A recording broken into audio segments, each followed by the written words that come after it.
What's up, everybody? How's it going? Today is Wednesday. Goodness. Oh, goodness. Wednesday. Isosecular pseudo-V science. Chuck McNorris.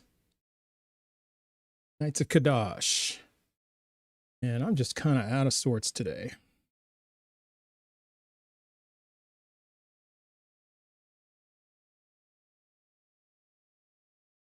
A little bit out of sorts.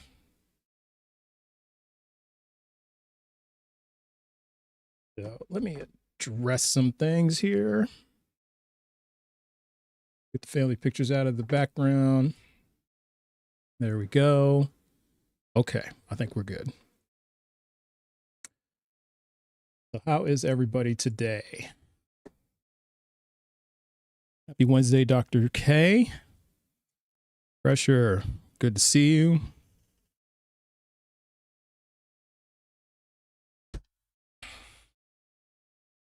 So, looking for evidence that God is real. Still on that journey. Haven't seen any yet. Hello, Jessica. And I have some big news, but I'm going to wait until chat warms up a little more. But I've got some big news. I have a special guest that's going to be coming in on Tuesday, and I'm really excited. But we will wait until things get warmed up. So, yeah, just worked out the details this morning or earlier today. So I'm going to have a special guest on Tuesday. We'll see. I think it's going to be fun.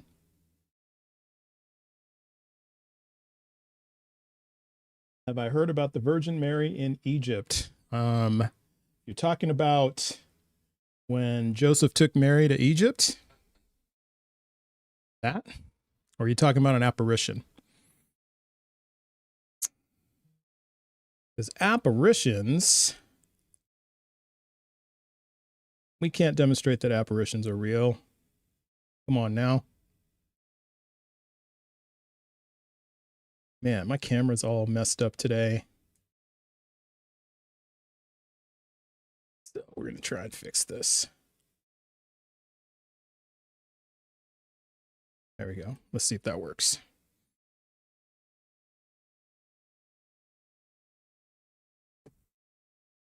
The Albanian leader Enver Hoxha. Nope. He banned religion in Albania. That's awesome. Thank you, Josh. Appreciate you. So if you are a believer in the God of the Bible, the Torah, or the Quran, or a mind that created the universe, if you are 18, if you are not driving, and you have evidence that God is real, request up. Let's talk. So, yeah, I'm out of sorts today because, like, first of all, like my shampoo and my soap I'm out of, and I'm stubborn because I've got an auto delivery coming in, but one of them got delayed. So, but I do have like extra shampoo, so I could probably, and I just forgot to put it in the shower this morning. And goodness be ye holy. Just for a flex, you just risk your salvation because it's a sin to call people fools. Matthew 5:22. But here you are. So I don't think you're a real Christian, be ye holy. You're just performative. So anyway, back to my little anecdote, my meaningless anecdote. So I had to use my wife's stuff. And now I smell like food. I smell like fruit salad. I smell like cookies and candy. Yeah. So yes, I'm smelling like Mrs. Trust today. It's not a bad thing. It's just that I'm used to it being on Mrs. Trust, right? On Mrs. Verify. And so when I'm like constantly moving my head and I'm getting whiffs of myself and it's disconcerting, it's disorienting. That's the way to put it. It's disorienting. It's, cause cause in my, like I get flashes in my head. Is she home from work early? But no, it's me. So yes, I smell like my wife today. It's not a bad thing. It's not a bad thing at all. Oh my goodness, Aaliyah. That's like an understatement. She is definitely angel baby cakes. So was I a believer? Yes, I was for over 30 years. Like far over 30 years. Oh, sorry about that. I had the YouTube chat scrolled up. So it was sitting there. Yeah, no spamming, no caps. And oh, you know what? We got to do a quick update on bingo. So if you all, I keep forgetting to post this link. If you want to play some bingo, free. Go here and go to that link and go get your card. So we got quite a few people playing. So just remember to mark your cards, everybody. Although looks like the cards, none of them are marked. Although we've been slacking lately, but we have a caller in Pokey. Pokey Gurumi is our caller, right? But it looks like I'm not seeing any cards. Oh, wait. Maybe I got to refresh. Let's do that. Yeah, no cards are. Oh, wait. Yeah. We have a few cards marked. Never mind. We do have some cards marked. So, but it's early. Like nobody's even close to having bingo. So it's plenty of time. Go get your cards. And let's play. So just listen for the calls and then just mark your cards accordingly if you have them. All right, let's see who's in the guest queue. We'll check like nobody in YouTube yet. So we're open on YouTube. Looks like we got one in the TikTok side. So, but before I do that, okay, I think it's a good time to make the announcement. So my special guest on Tuesday, which is Tuesday, the 5th of May, Cinco de Mayo. How about that? So on Tuesday, Cinco de Mayo at 5 o'clock Eastern time, Born Again Atheist will be coming in to co-host. So I'm really excited. So she's going to come in and she's going to light things up. So I'm excited for that. I am very, very excited. So Born Again Atheist will be here on Tuesday. And we're going to co-host and we're going to cook and we're going to do it. Yeah, we're going to do things in this live. Going straight to habanero. You got it, man. Yeah. We're going straight to habanero. Maybe ghost pepper, Carolina Reaper. What do you think the strongest arguments for Christianity? None.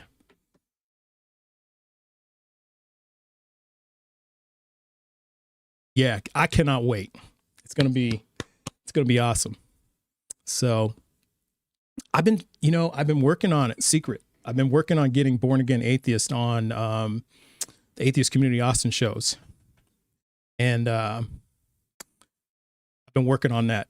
So she's expressed interest, but I think it's just a matter of, scheduling and all that. But, you may see her on AXP, Talk Heathen, Truth Wanted, all that stuff. Yeah, you may see her on there soon. And I hope so, because she really needs to be on there. She really, really does. Oh, it's happening. Oh, there it is. ACA just confirmed it. All right. So let's close that deal, ACA. That's awesome. And by the way, Atheist Community Austin's in the house. It's good to see you. So yeah, let's hope that deal closes. Let's do it. because that's exciting. That's very exciting. All right.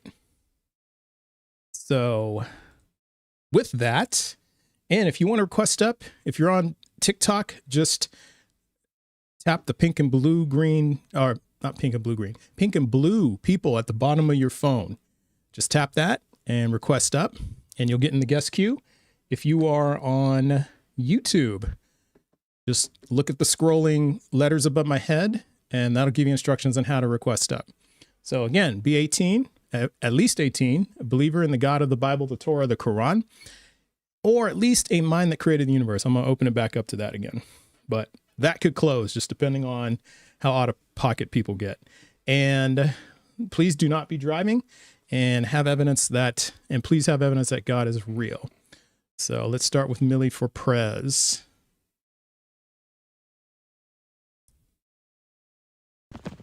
How's it going, Millie for Prez? Hey, what's going on, sir? Hey, I'm doing well. Can I get I've your been age meaning to and join you. pronouns? Yeah. My name is Miles Jones. I'm in the Oh, I don't United need your States name. Air Force. Oh, well, And thank you. Thank you for your service. My dad served in the yes, Air sir. Force. Actually, My my uncle was a Tuskegee Airman. So wow. appreciate your service. That's Yeah. so. Yeah, I've been meaning to join you for a long time, man. But I haven't had a day off, and I've been watching the lives, and I just haven't been able to join. Oh, But I am a Christian, and my one I guess premise or argument for God being real is from a scientific standpoint. From scientific? you probably Mhm. yes, sir. You've probably heard. I'm probably that something can't come from nothing. You know, like the Yep. universe. Like Science agrees with you. so. Yeah, I would. So I don't understand how people could argue the atheist ideology when, like, how did the world and everything, the existence, it had to have a beginning. Like it couldn't just have It did? appeared out of nowhere. Why? Is Why do I have to have a beginning? because something can't come from nothing. Like What if the universe creation, is always here? That's the but evidence that we have, right? scientifically, how can that be true? You know?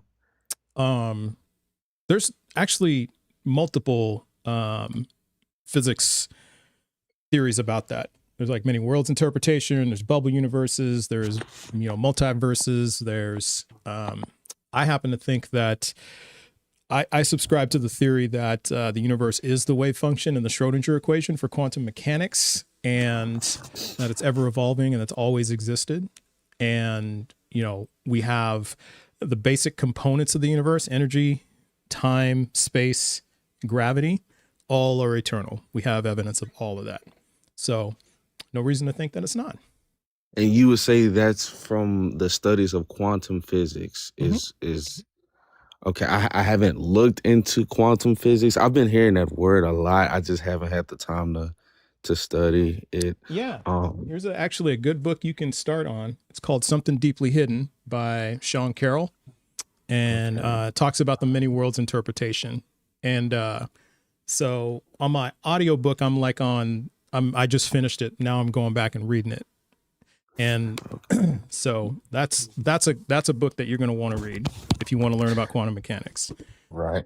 So I hear you. My dad, he's a minister, and he gave me this analogy, and so it just really, really makes sense to me. He said would an analogy that I could use to help people understand on why God is true is a fish in a fish bowl, right?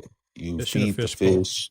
Mm-hmm. The fish is in the fish bowl. All that they know is that, they're swimming around, they're in this bowl, and they have, their little home or whatever, and all that they know is what's inside of that fish bowl, right? I don't agree with that, because I've had fish like in tanks and stuff like that, and they clearly react to me, right? Like Yeah, they look at yeah, me, they like when I come up and they know I'm ready to feed them, and they'll like start circling. I've had koi ponds. They do the same thing.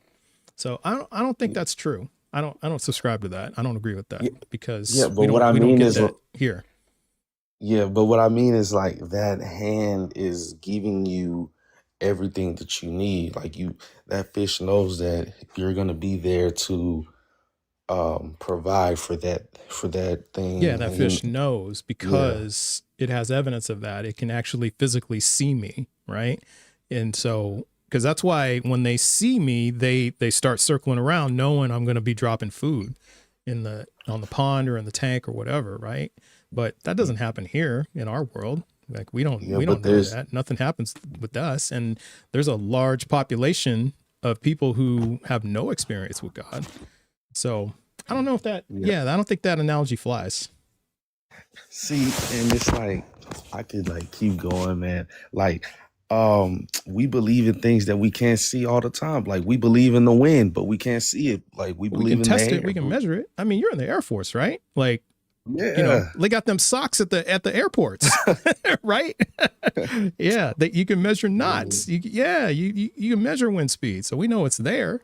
We see, like we can, and like if you're talking about oxygen and nitrogen and all that stuff, like how did we figure out how much oxygen is in our atmosphere if we can't see it and just have faith it's there or believe it's there? How do you think we did that? we have an accurate description of it. Yeah, we know we have a really good idea of how much like the percentage of oxygen that's in our atmosphere. It's about 21%, somewhere in there. Most of it is nitrogen, about Mm, 70% nitrogen. So mm. how do we figure that out if we can only just believe it's there? It's like you see the effect of it, and I would argue that um, if you have a from and remember, I'm speaking from my experience, right? Mhm. Is I feel like you have to, and I got to go back to the word, man. I'm gonna fall back on the word. Having a clear and contrite heart, and I'm You mean a not clear not and not contrite attacking your heart? morality. Yeah, not attacking your morality or anything, but I just found it within my experience, like when I actually trusted and um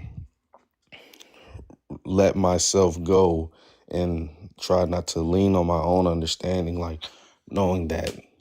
And then, like I said, that art, and that analogy that my dad used about the fishbowl thing, it's just, you know, Well, yeah, but again, the fishbowl thing, like I said, it doesn't really fly because, we don't have like food dropping out of the sky, right? That just doesn't right. happen. We have to sustain and manifest our own food, our own living. Like fish in a boat in a tank, they just swim around, and they don't have any predators. They don't have any, not really any danger except maybe with each other if they have to compete. But other than that,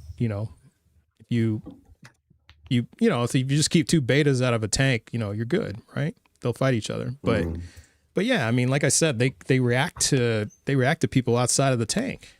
So that doesn't I don't know, that doesn't land for me. But let me ask you this. yeah. Right. Let me ask you this. Oh, I Oh yeah, hey Lobes, what's up, man? Go ahead. What you got? yeah. So I just wanted to bring this up to press. First of all, I love the PFP. I was watching Monsters Inc. with my son the other day on repeat because what you do with 2-year-olds.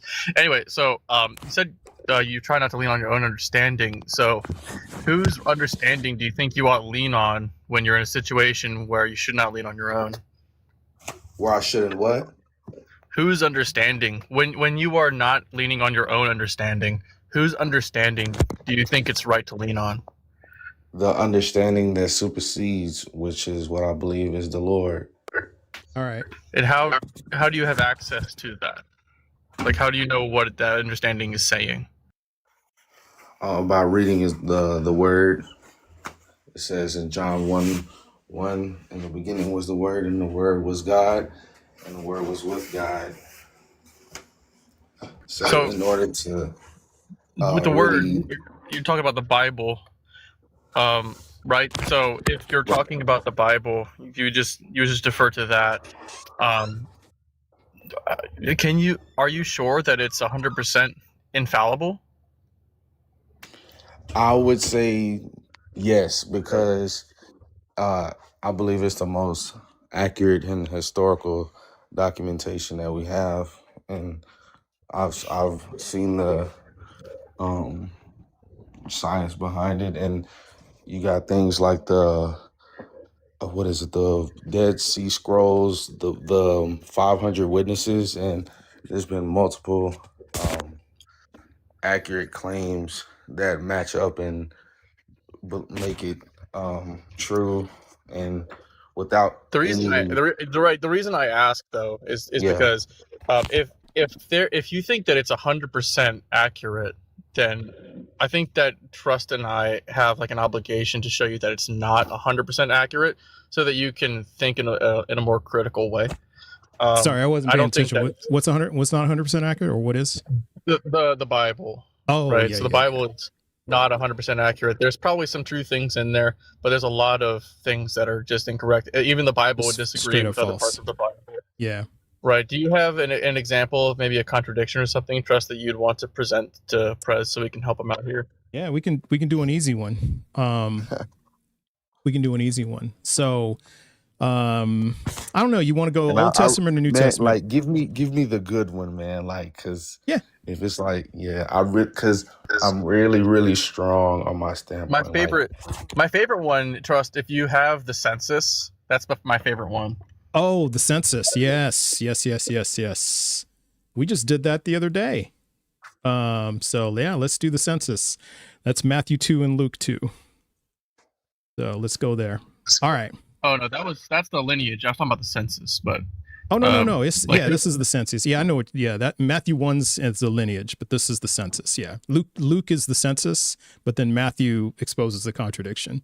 So I got you though. I got you. All right. Let's bring up the first part. To Prez. All right, I'm going to put it up on my screen here. all right. All right, so this is Matthew 2. Here we'll do the important time. So it says, verse 1: in the time of King Herod, after Jesus was born in Bethlehem of Judea, after Jesus was born, Magi from the east came to Jerusalem, asking, "Where is the child who has been born King of the Jews? For we observed his star in the east and have come to pay him homage." When King Herod heard this, he was frightened, and all Jerusalem with him. And calling together all chief priests and scribes of the people, he inquired of them, the Magi, where this Messiah was to be born. And then they told him. So, is this true? Yes, I believe everything in there is true. Is true. Okay. So, do you know when King Herod died?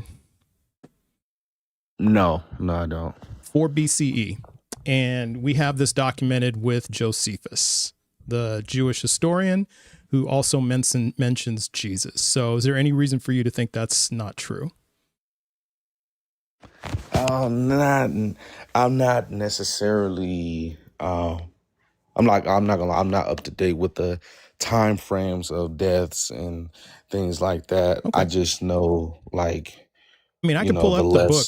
Yeah, I can pull up the the biblical documentation, or lessons. I can point you to, historical references that demonstrate that King Herod died around 4 BCE, because it also Okay. mentions an eclipse that happened at the time of his death, and it mentions it in the Josephus book, and also astronomers have been able to demonstrate that eclipse happened. So we have really good evidence that he died at 4 BCE. It's not 100%, but it's really, really good. We have a lot of different independent sources that confirm that. Okay. So, but you don't have any reason to think that he lived any time after that or before that, right? I don't like. I never really. I never thought about it. Okay. To compare the times is what I'm trying to say. Like, I Okay. haven't dove into that. If that Okay. makes sense. All right. And so so according to this, do you agree or disagree that Jesus was born at the time King Herod was in power? I would say that would be true. Yeah, I would Okay, say. that's true. All right, let's Yeah. go to Luke Or 2. maybe he was in rise to power at the time. Well, because it says he's a king, so that means he was ruling. He was ruling. So, and if we read more, because it then says, then Herod secretly called for the Magi and learned from them the exact time when the star had appeared, because that was what they're saying, is that there was a star that was going to appear. We know this part, right? When he came. Exactly. Okay. Then he sent them to Bethlehem, saying, go and search diligently for the child, and when you have found him, bring me word so that I may also go and pay him homage. But we know why he wanted to do that, right? Yeah, what he really wanted to do. We know what he really wanted to do. So it's Right. fair to say that Jesus was already born when he's saying this, right? So King Herod was alive. He's giving commands right there. Yep, that's right. Right. Okay, so we have really good evidence that he died in 4 BCE. So now let's go to Luke 2. Here, I'm gonna do this. We'll just go 1 through 10, so I don't have to go through the whole chapter, and then I can go to Luke 2. Okay, so here's Luke 2, birth of Jesus. In those days, a decree went out from Caesar Augustus that all the world should be registered. This is the one you're talking about, Lowe's, right? This is the census. This was the first registration and was taken while Quirinius was governor of Syria. All went to their own towns to be registered. Joseph also went from the town of Nazareth in Galilee to Judea to the city of David called Bethlehem, because he was descended from the house and family of David. He went to be registered with Mary, to whom he was engaged and who was expecting a child. So she's pregnant here. While they were there, the time came for her to deliver a child, and she gave birth to her firstborn son and wrapped him in bands of cloth and laid him in a manger because there was no place in the guest room. So, Millie, is this true? Yes. It is? Okay. Yes. All right. So here's the deal. Quirinius, the governor of Syria, Right. he was the governor of Syria starting at 6 CE, 10 years after King Herod died. So how is that possible? How could Jesus have been born, at the latest 4 BCE when King Herod was alive, before King Herod died, I should say.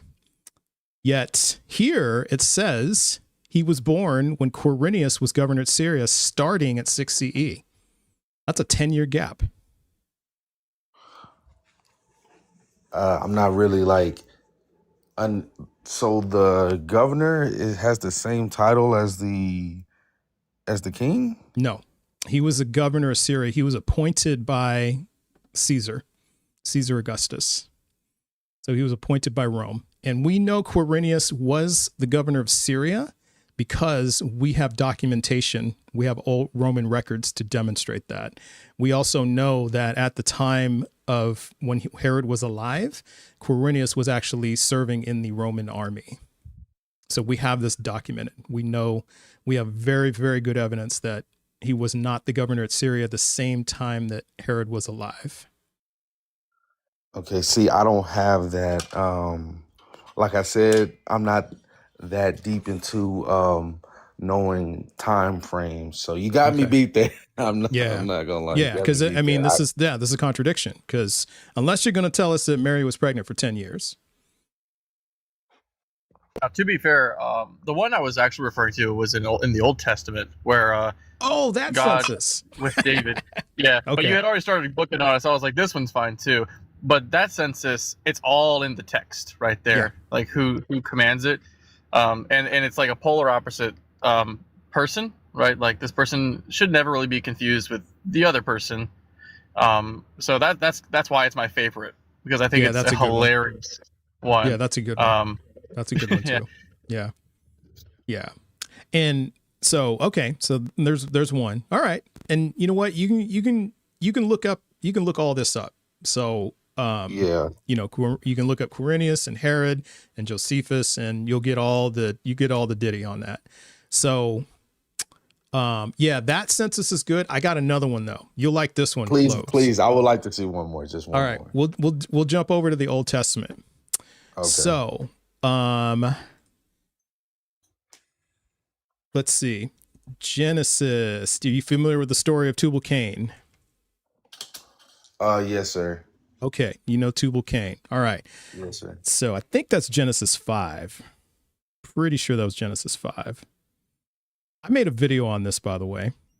And so I actually parsed this out. And okay, it's not Genesis 5, so I'm gonna have to look. Here, let me go to my notes real quick. Okay, well, how about this? While I look at my notes, how about you tell the audience what you know about Tubal Cain? So then I can go to the correct passage. Yeah. Just tell us everything you know about Tubal Cain. Yeah. So he was jealous of his brother, and then he was basically jealous of his brother, and he ended up committing the first murder of his own. Oh, no, that's Cain. I'm talking about Tubal Cain, Tubal.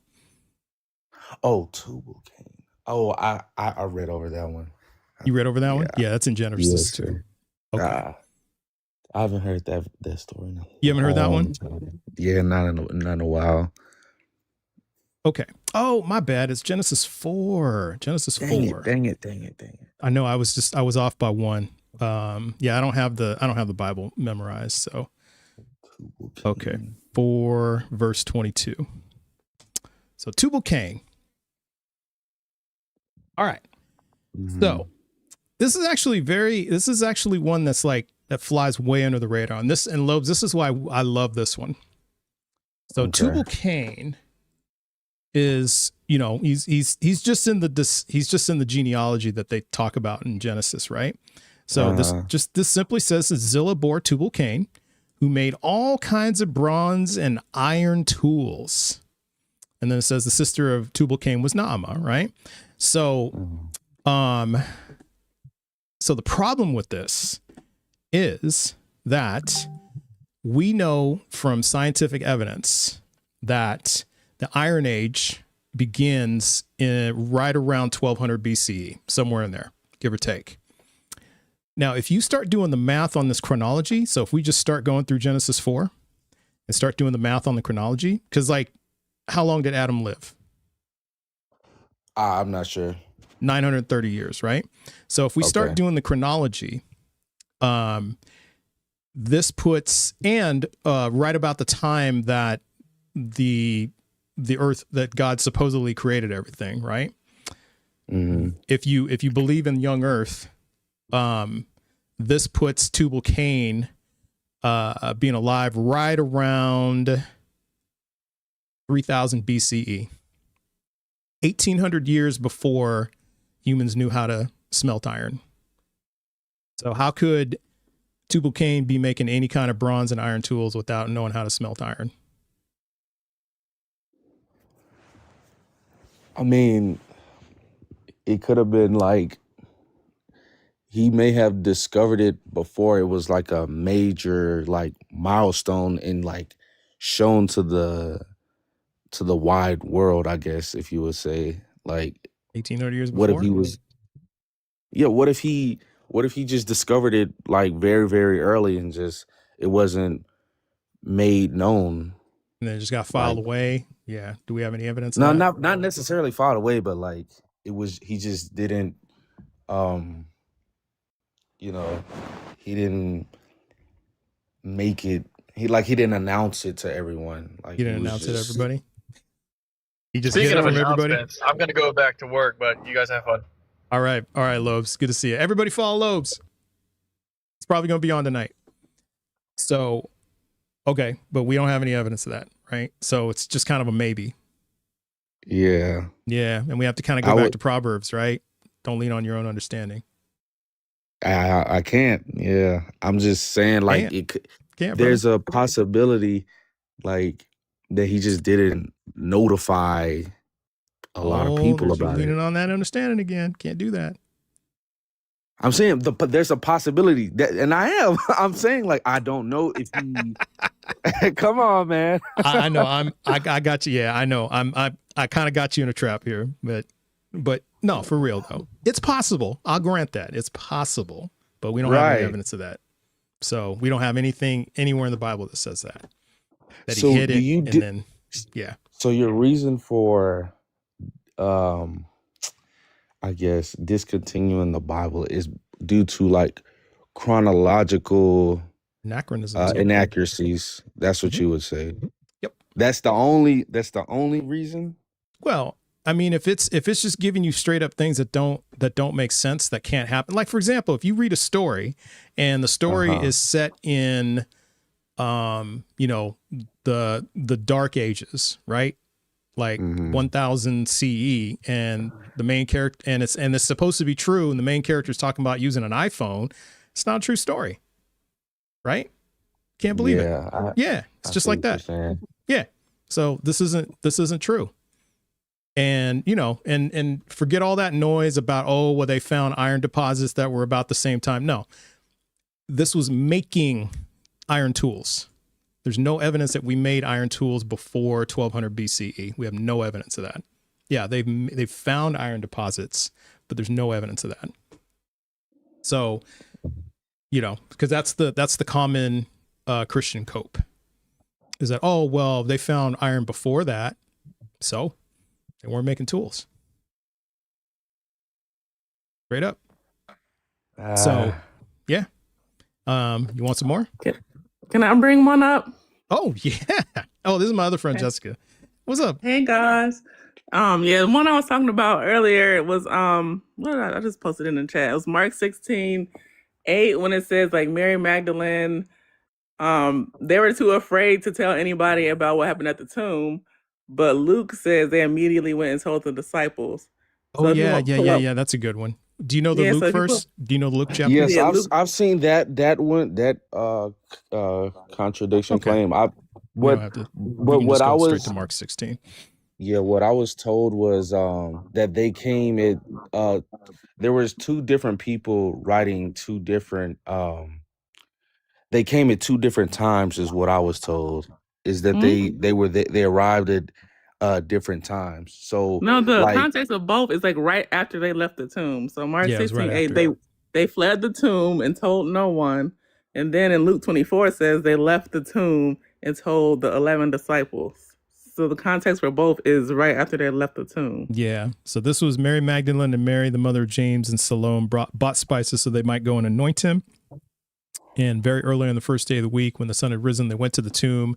They had been saying to one another, "Who will roll away the stone for us from the entrance to the tomb?"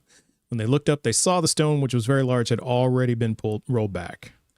As they entered, they saw a young man dressed in a white robe sitting on the right side, and they were alarmed. But he said to them, "Do not be alarmed. You're looking for Jesus of Nazareth, who was crucified. He's been raised. He is not here. Look, there is the place they laid him. But go, tell his disciples in purity that he's going ahead of you, and there you will see him." So they went out and fled from the tomb, for terror and amazement had seized them, and they said nothing to anyone, for they were afraid. So this happened right after. And yeah, so you're saying, Jessica, in Luke, Yeah, Luke 24:9. yeah, it says that this happened right away. Right, So they this is just like, went and told people. yeah, And there's also like different amounts of people, because the one you just read, there's Salome and the two Marys, but then in Luke there's just the two Marys.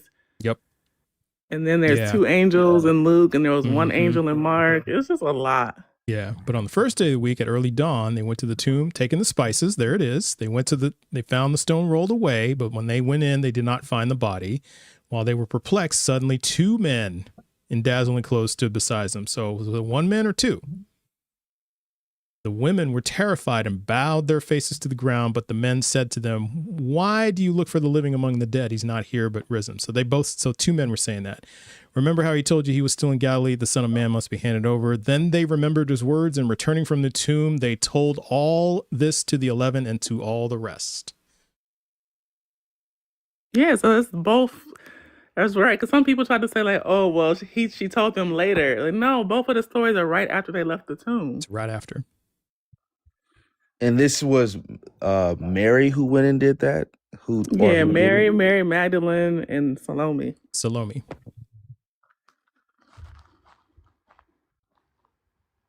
I got to read more into it. Yeah.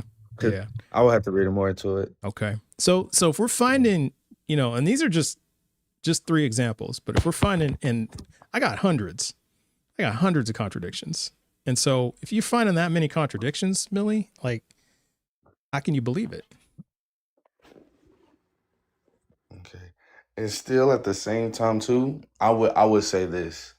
Like I'm sure you have, like you said, multiple versions, but I don't think that one thing that doesn't change is the main message, Main which is message. which is the ascension of Jesus. I like Okay. that never changes. I still think that the message and the crux of biblical holy scripture stays the same, and it doesn't change in that aspect, which is to trust in him, you Okay. know, before Now, all is doomed. if the ascension never happened, do you still have a message? But we have documentation that it did happen. Where?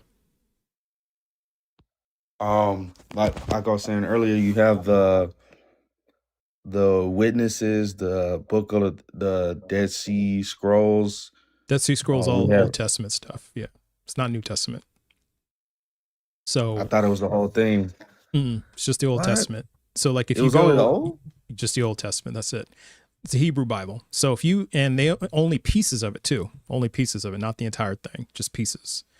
And then if you want to go New Testament, you're going to have to look at, like, the earliest things we have are parchments from Paul. It's the earliest things we have, earliest writings we have. Then slightly later is Mark, but we have fragments, pieces of it.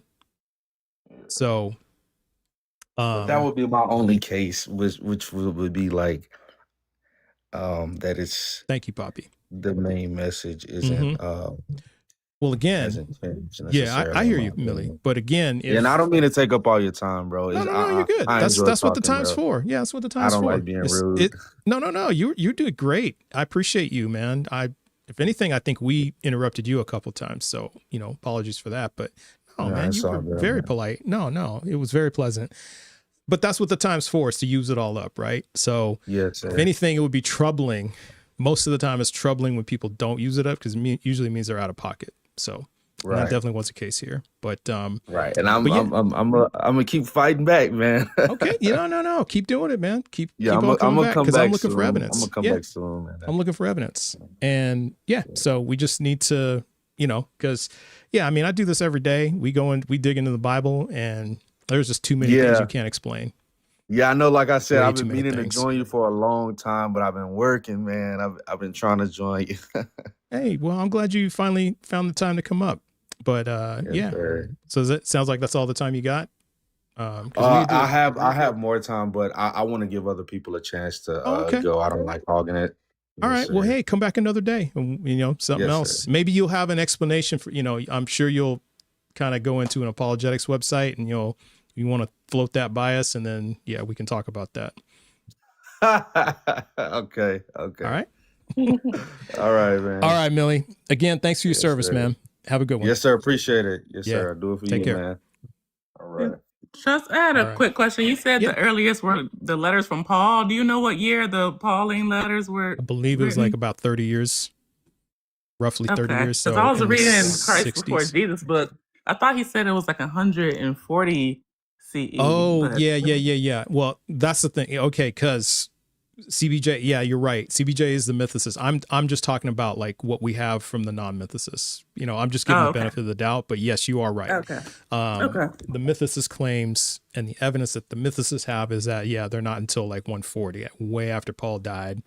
So they're actually fraudulent. Yeah, that's the evidence that they have. That's one of the arguments. Okay. Yeah, one of the arguments. Now, I am agnostic to that, right? I am agnostic, but it's compelling. It's compelling. Yeah, and that's what they do say. A lot of Paul's writers were written like Marcion. But I'm just going by what like the traditional scholars say, because I give that to the Christians a lot. It's like, okay, I don't want to die on that hill right now, because there's so much bigger fish to fry, so many other fish you can go get.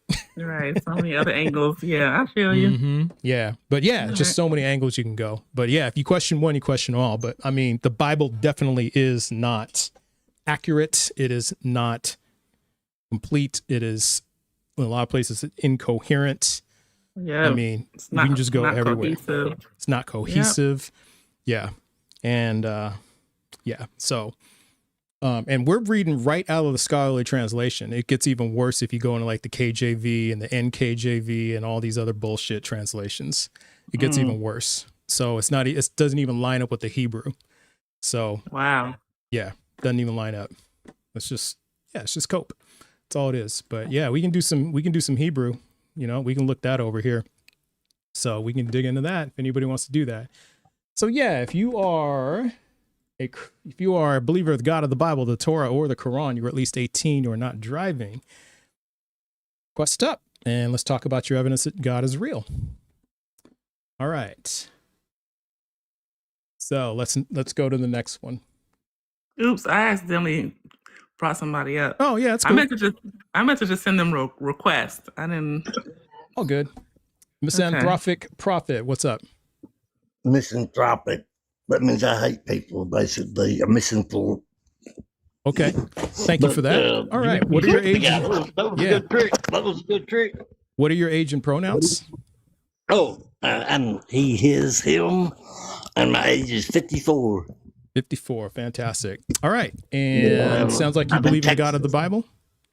Oh, I don't need your location. It's fine, but thank you for that. Sounds like you believe in the God of the Bible?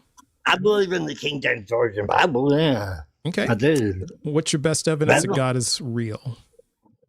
The prophecy of the man of sin prophecy from 2 Thessalonians chapter 2, verse 3. The prophecy from Thessalonians? Chapter 2, verse 3, yeah. Chapter 2, verse 3? Yeah, chapter 2, verse 3 and 4. Okay, right. Now it says in 4, that first the church will fall. And then it says in 3, because of the man of sin, and the man of sin has been revealed.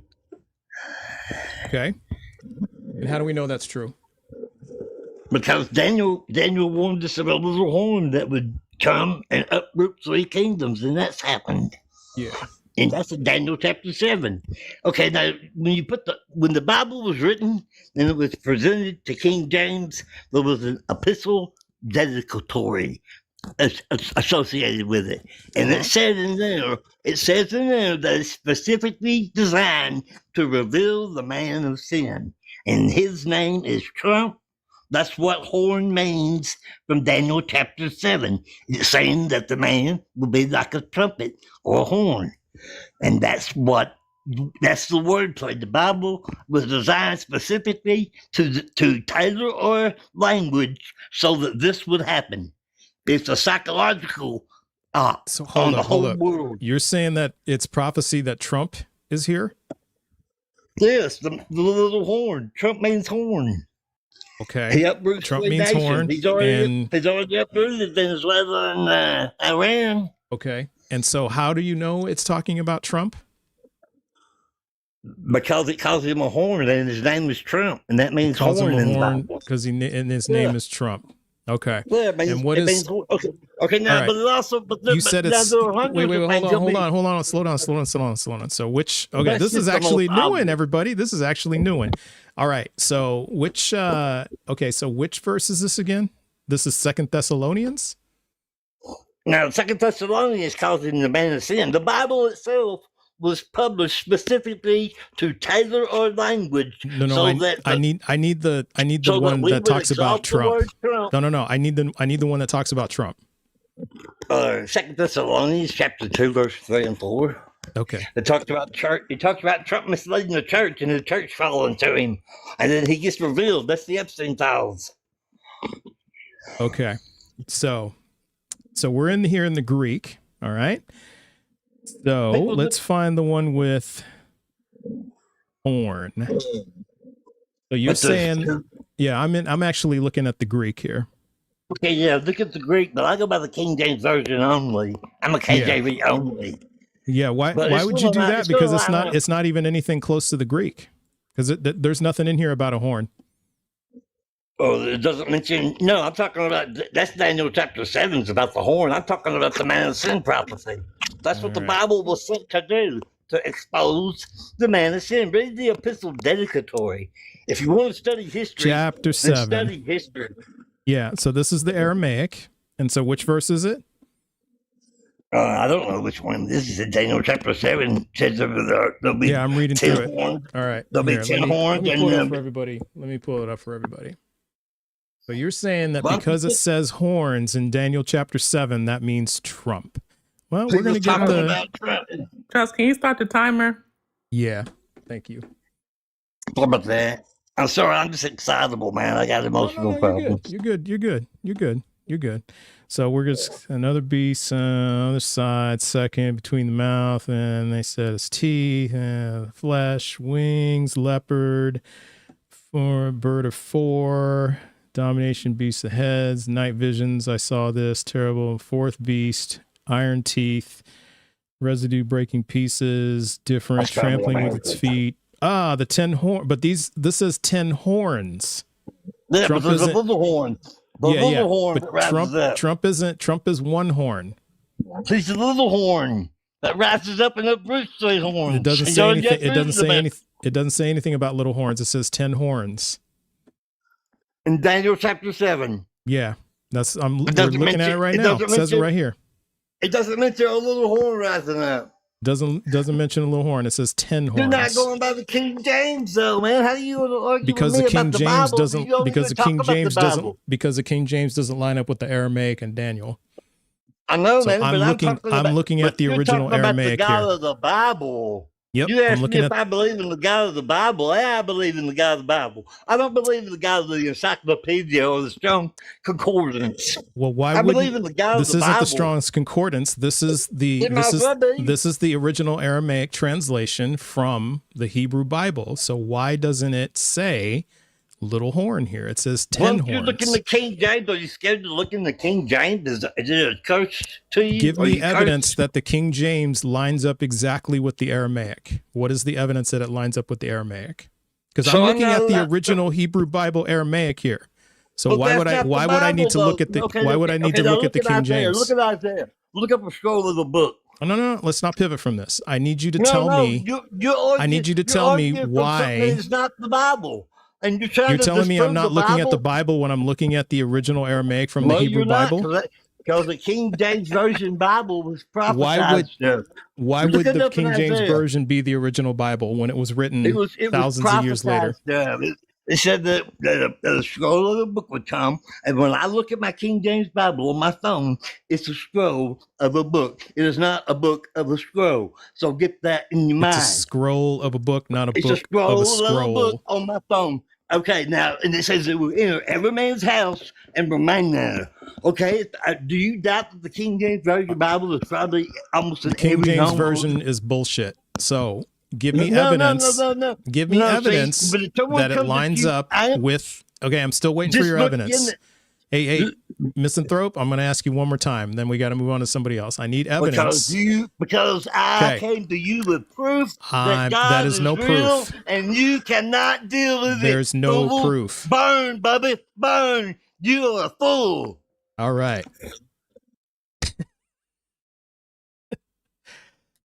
Burn, Bubby, burn. You a fool. And he just guaranteed himself a ticket to hell because you're not supposed to call people fools. So clearly he did not read his Bible. That was a wild ride. That was a wild ride. That was only like 4 minutes. Have you That was a guys heard 4-minute that ride. song? That song "Phenomenon." Bum, bum, banana. and then there's the part towards like the middle of the song where the guy's like, dun, dun, dun, dun, dun, dun, dun. You know what I'm talking about? Yes. Phenomenal. Do do do. Yeah. Phenomenal. Do do do. Phenomenal. Yeah, I think that was. Phenomena. I think that was him, wasn't it? Yes, it was. Oh, hey, maybe Zach could add that to his roster of voices that he does.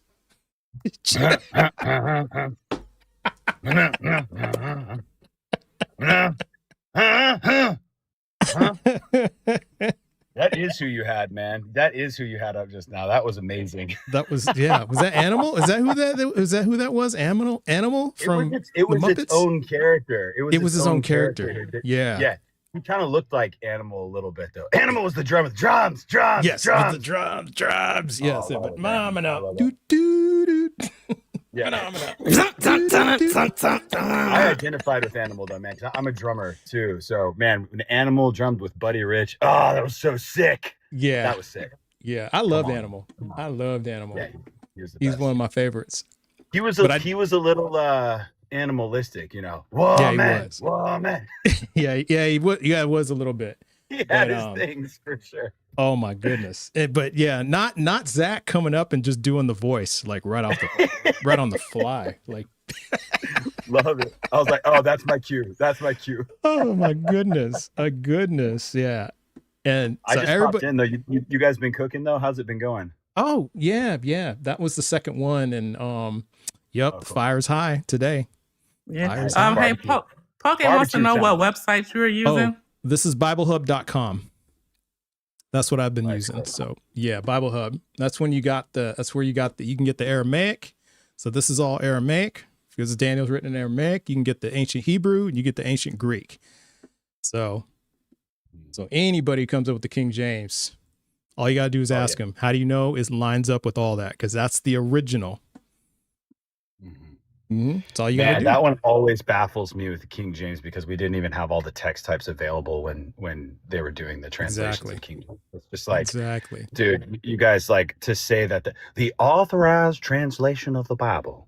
This is the only authorized who authorized by whom? Yeah. An Who English authorized king? it? Exactly. An Well, English that king and like authorized that's it? the version that says that there was unicorns. So how accurate can that be? Really? Mm-hmm. That's true. That's right. It does. It does have references to unicorns in there. I don't That's know right. about that. And Well, all because of my escapades, I don't know because about unicorns that. were like the national animal of Scotland or England Yeah. or something, and so King James worked that into the text to Right. like Well, unicorns are to real. like bolster up his validity, right? Exactly. I don't know about you, but I believe in unicorns. Okay, because they're my national animal. So I believe in the you heard it here unicorns. first. Okay, I gotta tell you guys. I love the accent, Zach. Now, you know what really trips me out? Because it was on my feed for a while, but I don't know how it got on my feed, but like several Black Scotsmen got onto my feed. Now that was a trip. Watching a brother talking Scottish, that was a trip. That's another level.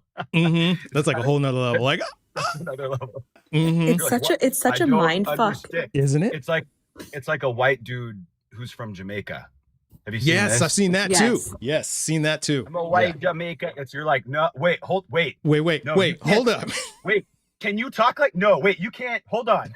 Yeah, exactly. But it seems like he's actually had to give his credentials before, because didn't that guy like give his whole story? Like, I was born in Jamaica. He had to give his whole his whole life story. Because he got a lot of crap for it. It's like, no, like it's like, dude, I was like this. I was born in Jamaica. This is how born I here. talk. It's crazy. Exactly. So that's great. Oh, we have somebody up. Who do we have up here? Mr. Dale Mario Gollop. How you doing? All right. I only accepted because I was somebody sent me a request, but Okay. I'm not a Bible believer. Oh, you're not. Okay. All right. Maybe you But have like something to I say? said, well, I don't know. I had wrote in the comment section that unicorns are real, but we have a different idea of what we think they are. But unicorns are really rhinoceros, you know, with the one horn on their Yeah, the face. single horn. Yeah. Yeah. But anyway, somebody told me not to put all caps in there, and I was like, Oh, why? yeah. Can't do that. Yeah. Oh, okay, well, maybe that's Laws why don't they like brought that. me up. I don't know. Oh, that might have been, but no, we're not chastising you at all. Yeah, just don't do that. Laws don't okay, like that. all right. It's just so that we can, because sometimes they need to get my attention, and then if there's just too many caps, I don't, because I have a hard enough time seeing it. So. Oh, okay. Oh, it was an I get accident. it now. All right. Well, hey, thanks for giving us that little tidbit of information. Appreciate you. You're more than welcome. All right. Have a good day. I'm a believer. Unicorns, heck yeah, I'm a believer. I'm a believer. Heck, we got more evidence of unicorns than we do of God. That's true. His horn can pierce the sky. Yeah, exactly. Right. My Exactly. daughter has several books that mention unicorns, so that must mean that they're real. Oh, they're real. Yeah. And I'm we sure just they add that to the mention pile of real. evidence. They mention real things probably as well that exist. So it must be 100%. true. 100%. Are there witnesses in these books? Yeah, Boom. Suki Cat. Have you do you Suki know? Cat is a witness. Yeah, Suki Cat. She pretends to be a unicorn in the book, but then there's also unicorns in the See? book. So both are true. So we have Suki Cat, who's a witness, and we have a named witness. Because like Yes. in the Bible, there's like no named witnesses at all. There's just witnesses. More evidence for unicorns than there ever will be for God or Yeah. Jesus or the Glory, resurrection. hallelujah, we have a witness. We have a witness. So, yes, exactly. So we have that. No guess in the queue, though. No, that's the one thing we don't have, but that's okay. I got friends up here, and we're just passing the time. They're probably scared. It's okay, guys. They might Get be. it. Yeah, You're on shaky ground, so it makes sense. yeah. They should Don't be they intimidated, should be guys. scared. We're friendly. I'm not Yeah, friendly. we are friendly. I'll Oh. cook you. We're nice. friendly, all except one. Oh, speaking of, oh my goodness, how is your arm sore from that belt to ass you put to that dude the other night on your live? Is your arm No, still I'm ready. sore? I'm What ready to go happened? again. Oh my God. There was a guy that came up on Aaliyah's live the other night. Was it Rod? Was that his name, or was it something? It was Roland. Roland, that's it. Rojo, Rojo. yeah. And he's like, "Oh, my name is Roland," and yeah, and he was trying to charm you all, and he had this weird obsession with Christina, and He was so obsessed with Christina, which It like was I understand. creepy. Like I'm also obsessed with Christina, but like I don't do it in a creepy way. He was Yeah. being really creepy. it was very Um, creepy. He was Yeah. being very creepy, and It was what like- he said that it wasn't grape, but that it was unwanted schmecks. It was- Did you that's hear what he that called it. part? That's right. Yes, I did. Unwanted schmecks, but he refused to say that it was Oh. great. Yeah, he Wow. wouldn't say that. Yeah, Wow. he wouldn't say grape. He called it unwanted schmecks, and because they thoroughly sushi sliced him on 2 Samuel, Zach and I just Jessica. I just wanted to Thoroughly. make you proud because I know that you were watching. Oh, that was. Oh, I missed I it. What was so time do y'all proud. go live, Aaliyah? It's usually in the evening, so I'm on the West Coast, so like usually after 7 p.m. on the West Coast if I do go live, but it's like I maybe go live like once a week. I just don't have the capacity, like the mental capacity for Yeah. it right now. No, Yeah. I understand that. I so- wasn't somehow you've been off my radar, Ali. I just followed you. I'm sorry that I Oh, haven't been- I'm so sorry that I've been off of your radar. I'm pretty I'm sorry. great. Yeah, you Um, seem like awesome. yeah. No, So I'm my like bad. Yeah.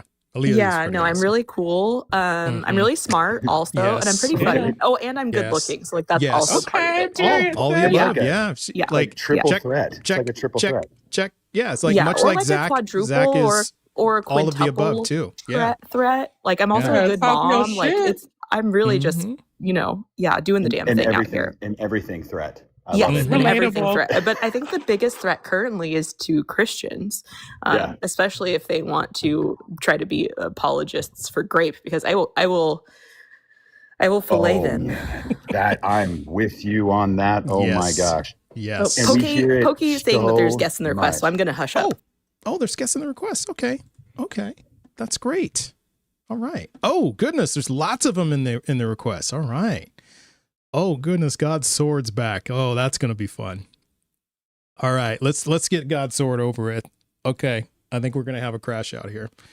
So let's Yeah, because bring he's up already God's- chirping. He's already Yep. saying we scared. Let's so. bring him back. Let's just get this over with. All right.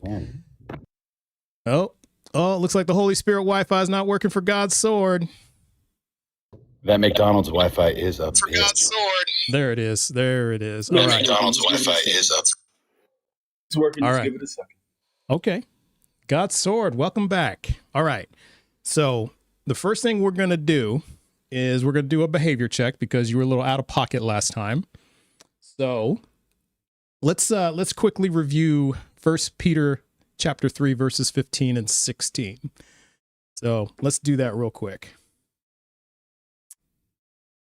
All right.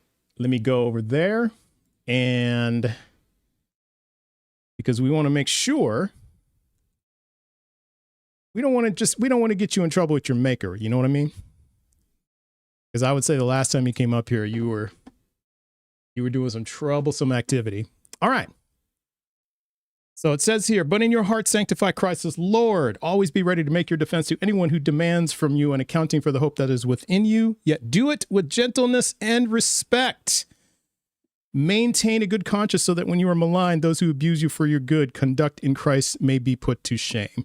So we're not going to abuse you. We're not going to malign you, but we expect you to act with gentleness and respect. Is that a reasonable thing for us to do? Most definitely. Can I ask thank you a question before we engage? That's wonderful. Yeah, absolutely. What do you got? Now, as an atheist or an agnostic, I find through the studies that most of you believe you derive from apes in some form or way. Can you tell me if that's apes? true or not? Yes. We derive from apes. We have a common ancestor with an ape-like ancestor. Don't know if we would call them apes, but we have a common ancestor with apes, and we are apes. So we're not derived from apes. We are apes.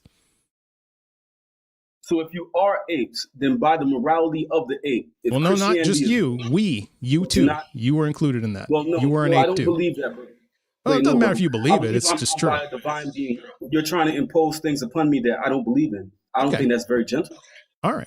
So I don't know. I don't have to follow this. I don't have to follow any of this. You have to follow this. This is your book, not mine, right? But I'll be Right, gentle so I'm and respectful. being. But I'm just stating the truth. That's the truth that we have. Okay. You telling us that you're not an ape is like you telling us you don't have arms. That's just not true. Well, that's your Simply not true. perspective. So Okay. you Well, think if you are saying that's you are again an you ape, telling me. right? Well, that's your perspective that I have arms. I don't have How arms. can I be sure? How can I be sure you have higher reasoning? Because most apes don't have higher reasoning. How can I be sure? How can you be sure? Am I exhibiting higher reasoning right now? Well, we haven't gotten too deep into the conversation yet. But how can I All be right. sure if you were? How many apes do you know that can talk like this? Excellent question. None. You know why? No Very ape has good. the power of speech. Why All does right. no ape have the power of speech? The reason why is because their voice boxes aren't developed enough, aren't evolved enough, but ours are. So let's move on because you asked your question. So what's your evidence that God is real? Oh, timer. Showed it. Okay, no problem. I think I just showed it because of the fact I'm from a divine being and not from an ape. The How do we interesting know thing that's about true? the ape concept is purely theoretical. You Okay. can't show me your missing links and What's your evidence? sociology Wait, hold on. is much What's your different. evidence that you're from a divine being? We got to take this one at a time. What's your evidence that you're from a divine being? The Bible is my evidence, which is used for the governance of countries all around the world, including Judaic countries, and it's also the Furqan over the Start the Islamic timer, please. or the Oh, authority. my bad. My bad. I know I activated it, didn't start it. Okay. So the Bible is evidence, and how do you know the Bible is true? Because of tenure of governance. See, all societies around the Tenure world. of governance? What does that mean? I need clarification in terms. What's the tenure of governance mean? Excellent question, brother. See, the interesting thing is I have 2,000 plus years, 4,000 if you include Judaism, and then you can also throw in Islam because the Torah is Furqan over Islam, right? Okay. Or the authority over Islam. Oh, So okay. therefore, I have all these societies, these countries that run their societies based upon this book. So I could use it as a reference. Do you Okay. have a similar book that runs your society or your proposed society? Yeah, the India's society is based on the Bhagavad Gita, the Upanishads, and the Vedas. We have several Asian countries that are based on, their governments are based on the tenets of Buddhism, and those are older than Christianity. So that means Hinduism is true, right? Since it's older than Christianity, and there's countries that are based on it. No, So we should all be interesting the interesting thing about Hinduism, it's mostly in flux. For quite a long time, it was ran by the British. And once it left the hands of the British, hold then on. it became again a third world nation. Okay, you didn't answer my So, question. I mean, it shows that So not it's for good I governance. use the same logic you did. It's older than Christianity. Countries have been run based on it, which means that must make it true, right? So we should all be Hindu, right? No, and I'll give you the easy response to it. Within Hinduism, no water is dirty, right? So if somebody defecates in water, it wouldn't be dirty to you by Hinduism. Where does that say? It's in the Bhagavad Gita. Not Where? only that, in the 1036 of the Bhagavad Gita, well, no water is dirty. Have you seen their water? Okay, so no water is dirty. Yeah, so that would count it as, I mean, yeah, I don't believe that. But how does that? But how is any of this evidence that God is real? Because they would just switch over to Christianity, right? That's what they're trying to do now. But the tenure of their governance has shown a degradatory effect upon the society, whereby Christianity has shown an advancing effect upon the society. All right. Huge difference. Okay. Right. And so what they would say is that the Maya is pulled over your eyes. So you were disillusioned. So how would you demonstrate to them that you are not disillusioned? Very easily. I don't base any of my stats or observations upon Wakanda like the atheist does. The atheist has no running society. Again, we're not talking about atheists. Okay, you're not answering the question. That's what we're talking about. I asked you, I asked you your evidence that God is real. So you keep dragging atheists into this. You're not giving us any evidence. So I asked you, how would you demonstrate to a Hindu that the Maya is not pulled over your eyes? And I don't know what that has anything to do with atheism. Well, to the Hindu, I'm not sure if you're a practicing Hindu or you're studying it. 1036 of the Bhagavad Gita says that their God is the cheat of the fraud gambler. So what does that mean? It means their God is the cheat of the fraud gambler. The cheating of the gambler. Uh-huh. So then another thing about this ideology is that their God isn't creating. Their God is recycling the soul. And therefore you don't have any Where does it say that they're value for recycling? Because it says it does say in the Bhagavad Gita that Brahma creates things. So where do you get that he's recycling? At one moment you may be a human, the next one you may be a rat, the next moment you may be a lady boy. Because you had a previous. Okay, we don't use that term. We don't use transphobic terms here. That's strike one. Okay, you did say that you were going to do this with gentleness and respect, right? We don't use those terms here. That's disrespectful. I apologize. That's the term they use for themselves. Strike one. So I figured it was fine, but no problem. Okay, I have never heard a trans person use the term ladyboy. I've never heard that. But we're not going to use that here. Even then, if they use the term for themselves, they're claiming the term for themselves. That does not mean any of us who are not trans can use that term respectfully.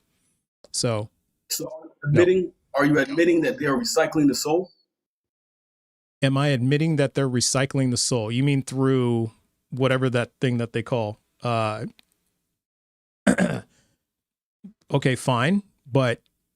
What is that? How is that relevant? How is that relevant to them? How does that show that the Maya is not pulled over your eyes? Reincarnation. It will be like trying to say, okay, you were a dog or an ape in the past life. You derived from an ape, and therefore you can tell a grown man how to think because you learned how to speak the other day. Okay, I'm not sure. Well, it may not make sense to you, but.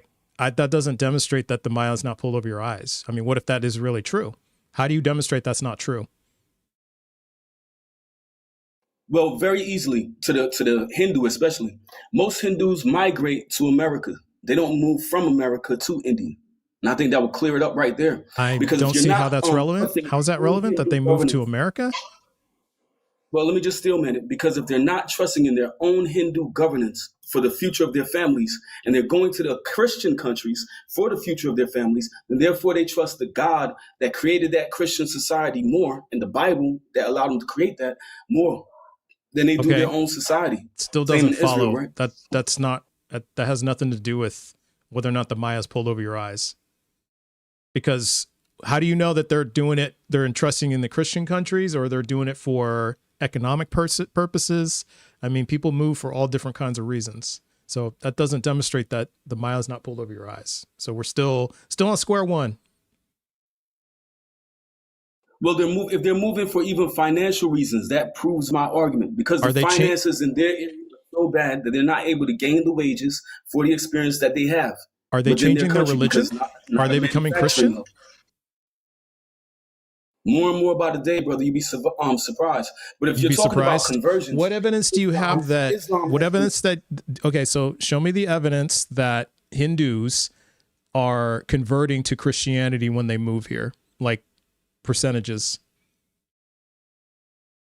Well, I don't know the percentages, bro. I know a lot of ex-Hindu. Well, you said Christians. you'd be surprised, but that means I thought you had I could data. tell you. Well, you would be surprised. But the interesting thing Well, is, you yeah. want to go by the percentage. Okay? So what? Yeah, Okay, so surprise me. We're here for So surprise us. Or you want me to- Yeah. Show us some evidence that Hindus are converting en masse to Christianity. Well, let me surprise you. Don't worry about the Hindus, because Hindus aren't as big as Muslims. But Muslims are having a huge return to Christianity, Okay, especially in I'm Iran. not going to let you pivot. Right? God's To the sword. point whereby I the asked about Ayatollah was Hindus. just collapsed. We're not pivoting I'm off not- Hindus until you show me data that going they're to the bigger converting. sect. That was your claim, right? That was your claim. And it says in 1 Peter 3, verse 15, to give an accounting. We're asking for receipts. So where are your receipts that Hindus are converting to Christianity when they move here in mass? I'd say a small percentage are, but you're saying I'd be surprised. Yeehaw! Satan is sailor. way- Thank you. By the way, you can say, hey, I misspoke. Sorry, I don't have the data to back that up. That's a perfectly fine answer. Could say that. Well, I said I personally know a lot of ex-Hindu Christians. That's what I stated. So you would be surprised, meaning even I would be surprised if I saw the number. But Yeah. that's when I went to the bigger sect, which is Islam. Now, Islam has a much higher population, but they're having a huge wave of Muslims turning Christian. So much so that within Iran, they toppled the Ayatollah. Right? They toppled the Ayatollah. What? They didn't topple the Ayatollah. There's still an Ayatollah there.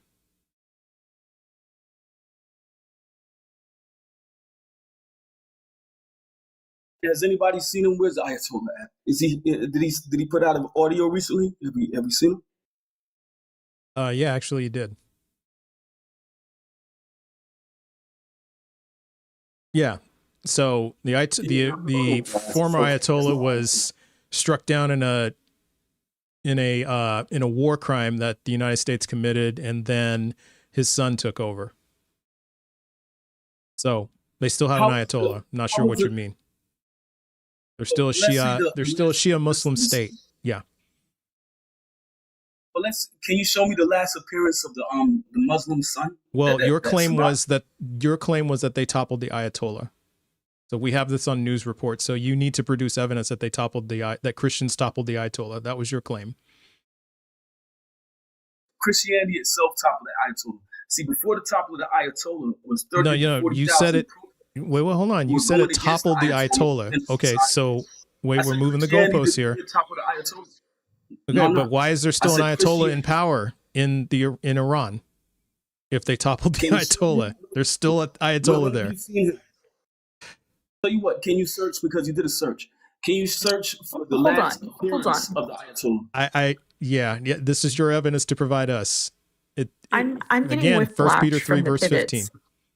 Yeah, I'm getting whiplash. So this is 1 Peter 3 verse 15. We're asking for receipts. You're the one that needs to be prepared to give the accounting, not us. So you give the accounting. Oh, well, the Ayatollah hasn't been seen since the last blast. So that's why I said, where's the Ayatollah? Okay, Because so nobody's provide seen the him, right? evidence For the that the most part, it's Christians inside toppled the the Ayatollah. Provide the evidence of that. But I did, because the week No, you before the haven't. Ayatollah You was just said toppled, you just simply said they was haven't been seen. But it says here, it does say that the Ayatollah's son took over as Ayatollah. He was appointed, and there were news reports, and he did actually send a message to the people of Iran in his voice. So again, what is your evidence that there's no Ayatollah? Well, the other day they did a martyr ceremony for him. So I'm not sure when they heard it in his voice. I know before it was somebody else's voice. But you said the Ayatollah wasn't toppled. Then you already said the father was toppled. And then you said the son is taking over. Yeah, but they nobody's were. seen it. Yeah, so You're there's hearing still the an Ayatollah. Right. So there, you said it was toppled. That meaning there's no My more argument Ayatollah. was Christianity toppled it. Do you understand the argument? But there isn't, So the because week there's still an Ayatollah. So they haven't. There's still an Ayatollah. So Well, no the argument is Ayatollah that has been we- toppled. You okay, bro? Are you a Muslim or a hidden Muslim or something? What?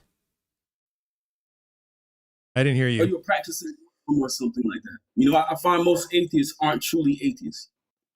I'm not a practicing Muslim, no. All right, just Which is wondering, I interesting noticed that- because like yourself, I do find that most Christians aren't really Christians. So yeah, we have that in common. But that's interesting. But for the Yeah. most part, within that society, oh, sorry, you wanted to say something, Jessica?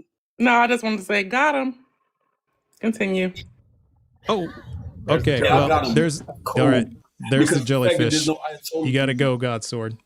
Jellyfish was sent, but appreciate you coming up. And I do appreciate God Sword that this was relatively civil. So it was much more civil than the last time. So you only went out of pocket one time. Only one time. That wasn't bad. So that was an W improvement. Satanist in the chat for the jellyfish. Yep. Hail Satan. I honestly don't even know what he was trying to prove. It was so all over the place. It's No, just it was like, very dude, much all over the place. Yeah. The cognitive dissonance was just baffling. It's Yeah. like, dude, what are you trying to say even? Yeah. It's just Or incoherent. he doesn't even know what he was trying to say. Yeah. No, I don't think he did. Well, I mean, he just kept going on about how bad atheists are, but it's like, bro, do you not see what it says above my head here? It says, what is your evidence? And see, this is the thing that people like. See, this is why I don't think God Sword's a real Christian, because he kept trying to drift away from 1 Peter 3. Kept trying to drift away. He wasn't giving his defense. He wasn't giving his accounting. Well, and he wasn't presenting any evidence for his Christian God. He was just talking about a bunch of other religions. Exactly, about how wrong they are. And you can always find examples of people in any group that are not good examples of humans. It doesn't matter the group. So to just try to broad brush and say atheists are look, I know lots of Christians that I love and respect dearly. Absolutely. And I know, and I've met many that I'd never want to talk to again. So, and you know, unfortunately, we have the same thing in the atheist group as well. And it's not atheism is not really a group or organization either. Christendom is. So it's just bizarre to just be like, well, atheists are bad, therefore God. It's like, what? Exactly. Yeah. You're absolutely right. We're not a group. We're not like a really organized group. It's just a lack of belief. That's it. That's all it is. And it runs a spectrum. That lack of belief runs a spectrum. So yeah, I know it's very fundamental misunderstanding. But again, you know, with a lot of believers, words don't mean words. And someone's name who I can't pronounce just subscribed. Congratulations. Thank you for subscribing. Whoop, whoop. So I wish I could pronounce your name. If I would say it, but thank you for subscribing. All right, Kelvin Hines, how you doing? I'm good, my man. How are you doing? I'm doing well, Can I get your age and pronouns, please? I am 65 years old. I am a Christian. A Christian? Okay, that's your belief or your religion. Which pronouns do you prefer that we use for you or that people use for you? I don't know. I'm confused when you say pronoun. Okay, like they, them, we, us, our, he, she, it, I, me. I'm me. I'm Kelvin. Me, okay. You know. Yeah. Okay. But other people don't refer to you as me. They refer to you as what? As well, I'm a pastor. You're a pastor. Okay. You're a pastor. That's your title. Great. Your occupation. So we've gotten your religion, your name, and your occupation. We're still looking for pronouns. So do you want to be referred to as she, her, they, them? No, I want to be referred to as he. There we go. Okay. Thank you, Kelvin. All right. And you're a pastor? You're a Christian? Yes, sounds like you're a Christian? Yes. Okay. Yes, sir. All right. What's your best evidence that God is real? Well, honestly, I have no evidence that God is real. Okay. I have no evidence whatsoever. All right. Well, hey, I appreciate you coming up. We're looking for evidence. So that's what we do. That's what it says up here. What's your best evidence that God is real? Honesty. Appreciate the honesty though. Yeah. It makes for a very, then we can move on to the next person. But we're here looking for evidence. So all that, just to not have evidence. Yeah. Yeah, all that. And you would think of all people, a pastor would want to provide some evidence. Right. Exactly. What are you teaching your people? Yeah. How you doing, Corey? What's up? I have a quick question. Yeah. So it wasn't the guy before that, but I think it was that God Sword guy. Mm-hmm. I joined in, but it looked like you got hurt when he said "lady boy." What was wrong with that? Okay, Oh, before my we goodness. answer that question, can I get your name, age, and pronouns, please?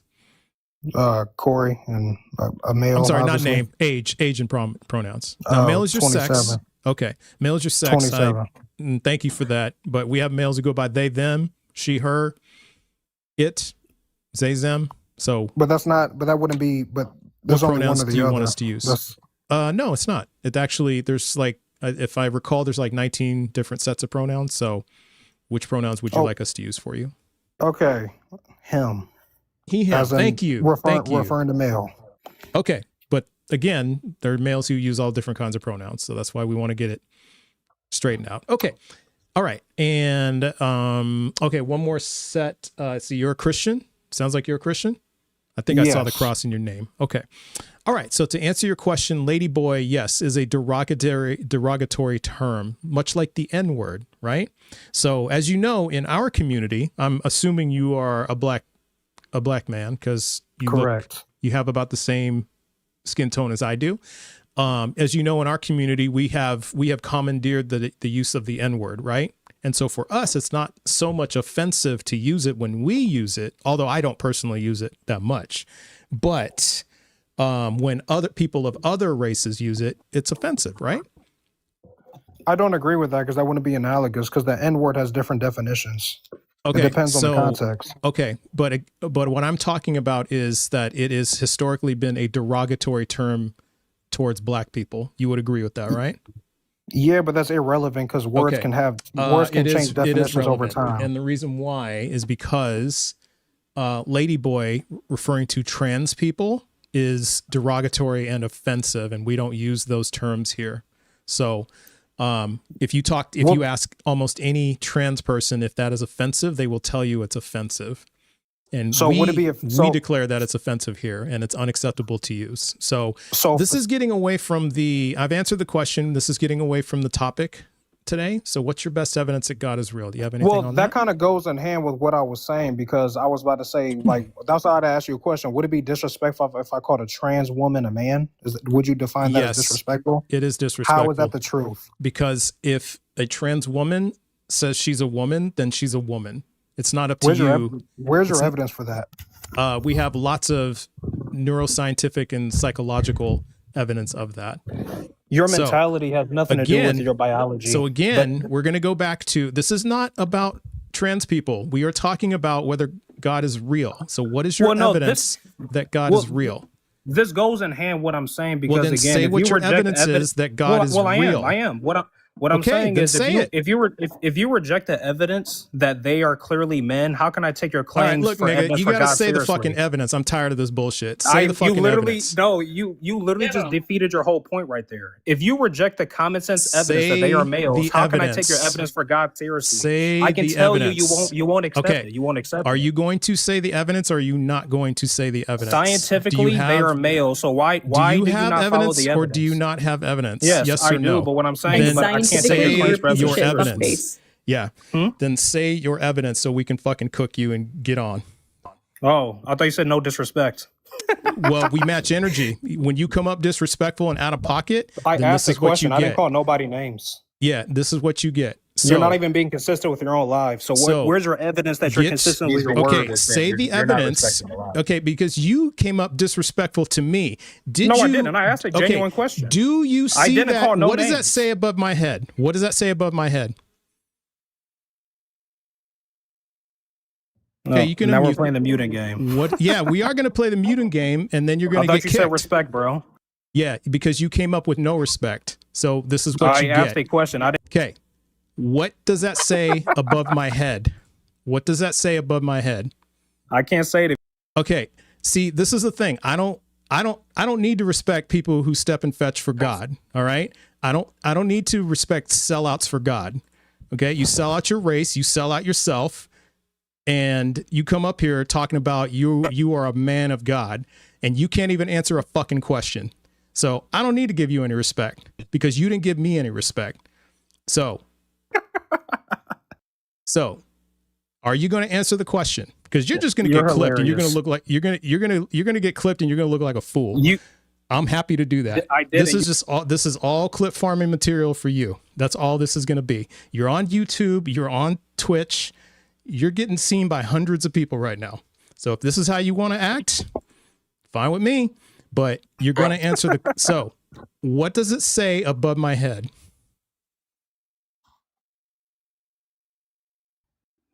You can unmute. You said what? He can't read, so. What does it say above my head? Damn. I can't say it if you keep muting me. You can Can't say it 'cause unmute. he can't read. Yeah, but see, the thing is you're going to be muted for the rest of the live, and you're only going to answer the questions I ask you. That's how this is going to go. No, it is not. Who is you? Oh, yes, it is, but motherfucker. Oh, yes, it is. Whose house do you think you in? You don't run shit here. I run shit here. I'm under God's house, my guy. No. You ain't under shit. All right? You in my house, nigga. You're gonna answer the question, or you're gonna get I thought clipped. you said no derogatory terms. You're contradicting yourself. I can use that in my community anytime I want, and when I see one, I'll say it. No, you can't. No, you. Oh, yes, I can. I just did. What do you mean I can't? I just did. You're literally Okay. What does it say above my head? What does it say above my head?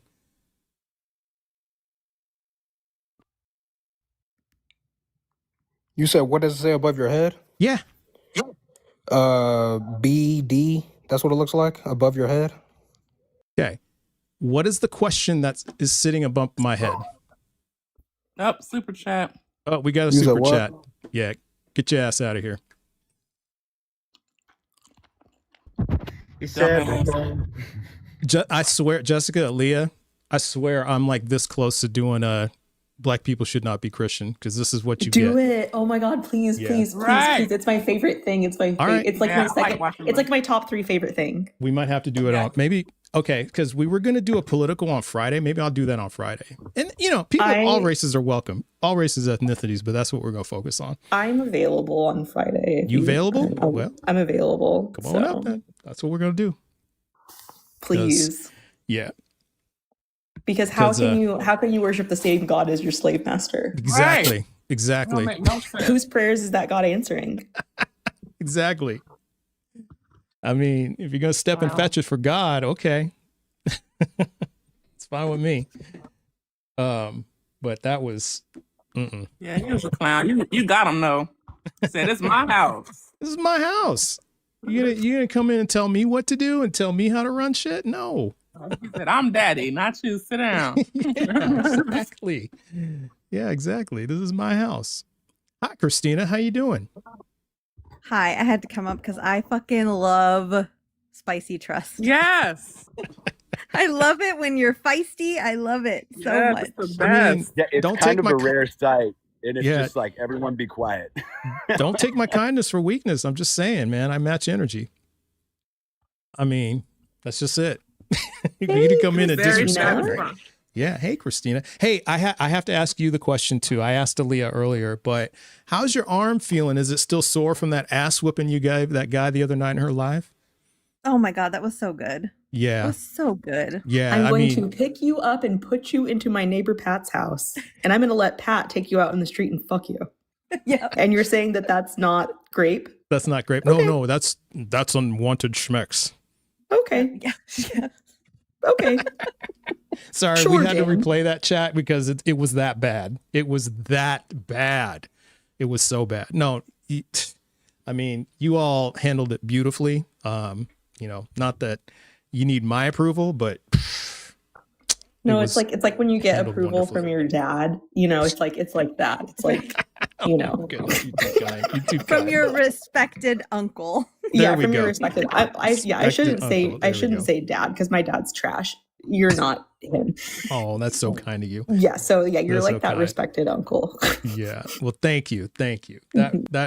No, but you all handled it beautifully. It was wonderful. It was so wonderful just to see. It was. Yes, I was so proud. I was so proud. And when he said they never want to understand consent, they never want to call it what it is, and they always deny that it is what 2 Samuel. You're right. It is undefeated. That's just It's undefeated. Yeah, that's the undefeated. end all be all.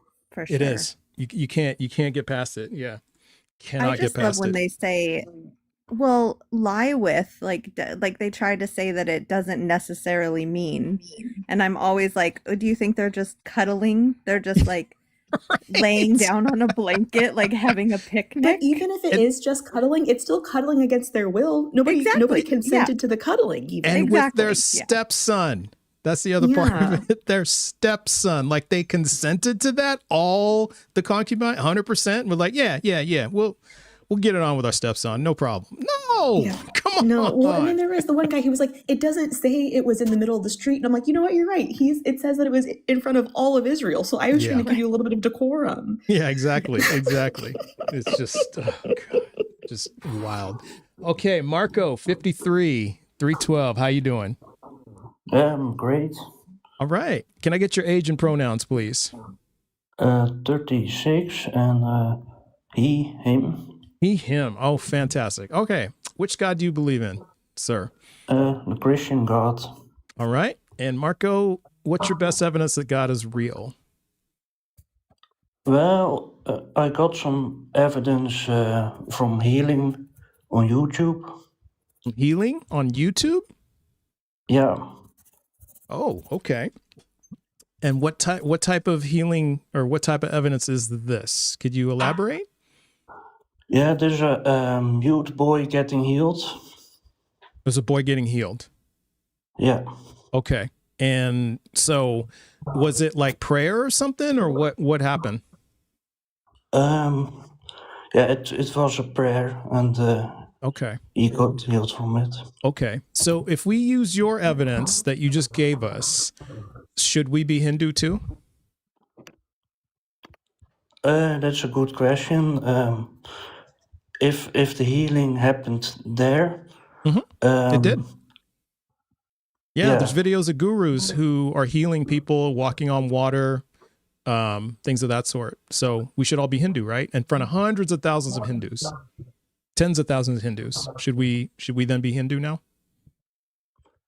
Yeah, if you want to be Hindu. No, it's not a matter of wanting to be. Is Hindu the true religion? Oh yeah. So basically, what we believe there's demons doing that.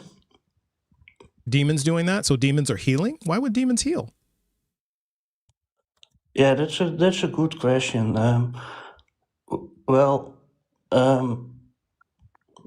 Yeah, you always have to be skeptical, of course. Granted. I'm not sure, especially about stuff like that, right? Yeah, but if it's on YouTube, for example, then you can see it. So you've seen Hindus in YouTube. Yeah, they got videos of it. Healed? Yeah. Okay.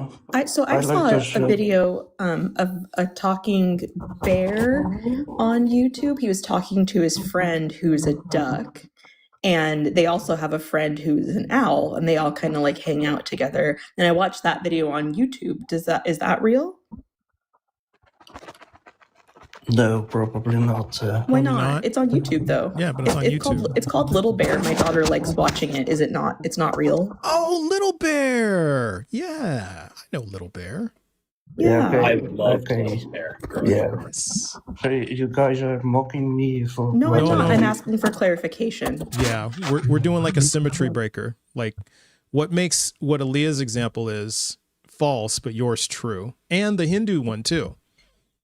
Because it seems like you thought it was like exclusive to you, but again, we've got like talking animals, and then we've got healing gurus.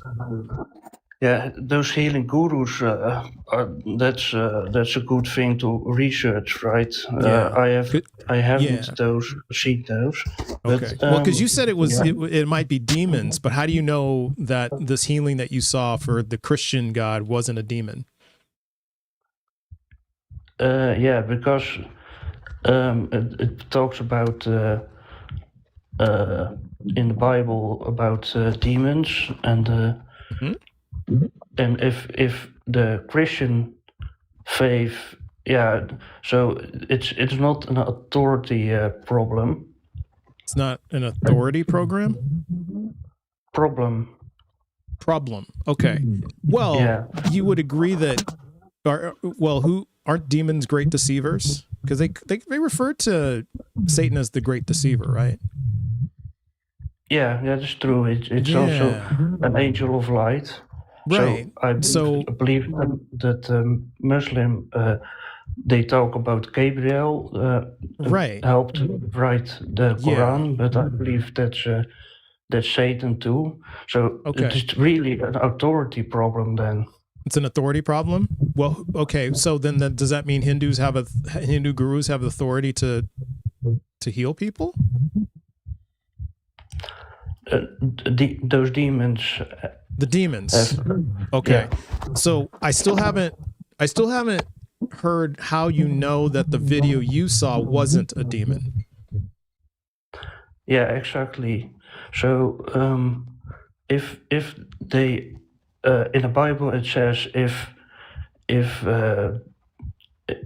they talk about Jesus. If they talk about Jesus, then it's true, right? Then it's true. But demons know Jesus, right? Because they say even demons believe in God. Yeah, that's a good thing to ask. I believe that those demons are really. Yeah, can you repeat the question again? Well, demons believe in Jesus and they believe in God, right? Yeah. And so, but if you're saying that demons can heal, I'm still not hearing how you know that it was not demons that healed in the video that you watched. Yeah, so that's because Jesus says that if they it's about casting out demons. It's not about healing. So, but it's about if they do that in Jesus' name, it's okay. It's okay. All right. Yeah. So if they don't do it in Jesus' name, it's not okay. That's not what it says, but okay. You can. Well, how do we know what Jesus said is true? So, because so you're probably pivoting towards the mustard seed. Well, I'm asking. Well, you said if they do it in Jesus. Jesus said if they do it in my name, then it's okay. And so I'm just asking because you're the one that brought it up. So I'm asking you, how do you know what Jesus said is true? So I'm not pivoting. Yeah. I'm asking like follow-up questions based on what you're saying. Okay. Yeah, that's fair. So how do I know that Jesus says is true? Yeah. Yeah, I believe that what he says is true, and he has done miracles and stuff like that. You believe it, and that makes it true? Your belief makes it true? How so? Well, for example, I in my life I do a lot of software engineering. Okay, I did that for a while too. Oh. Yeah, and God helped me with software engineering, so that's. He helped you? How? How did God help you? Well, for example, today I had a problem I couldn't solve. Mm-hmm. And I've done many times, and normally God always helped me solve the problem. We happen to have a current software engineer here. I'm a former software engineer. It's been a long time, but we have a current one. Maybe we can help parse this out. I don't know if he can come up, but if so, great. If not, that's okay too. Well, see that's the thing, Marco. Because when I was a software engineer, God never helped me. So why did God help you and not me? God did help you, but you didn't see it. I did. How do I know that? Well, because you don't believe. Because I don't believe? Yeah, so then you can't see the patterns of God. Can't see the patterns of God? Yeah, exactly. Well, okay. Well, then how would we be able to test whether or not God helped me? God helped me when I was coding. Well, you had problems and probably hard problems with programming. Yeah, I had a lot of hard problems, and eventually you solved them all. I solved. Yeah, eventually I did. Yeah. Yeah. So that you, and perhaps you applied it to yourself, your own skill. Okay. Well, hey, here's a current software engineer, godless engineer. How you doing, buddy? Hey, I'm doing pretty good. So what's this about software and everything? I'm a former software engineer. Marco's a current software engineer like you, and he says that God helps him with software engineering, helps him solve problems. And I was just trying to kind of parse out how.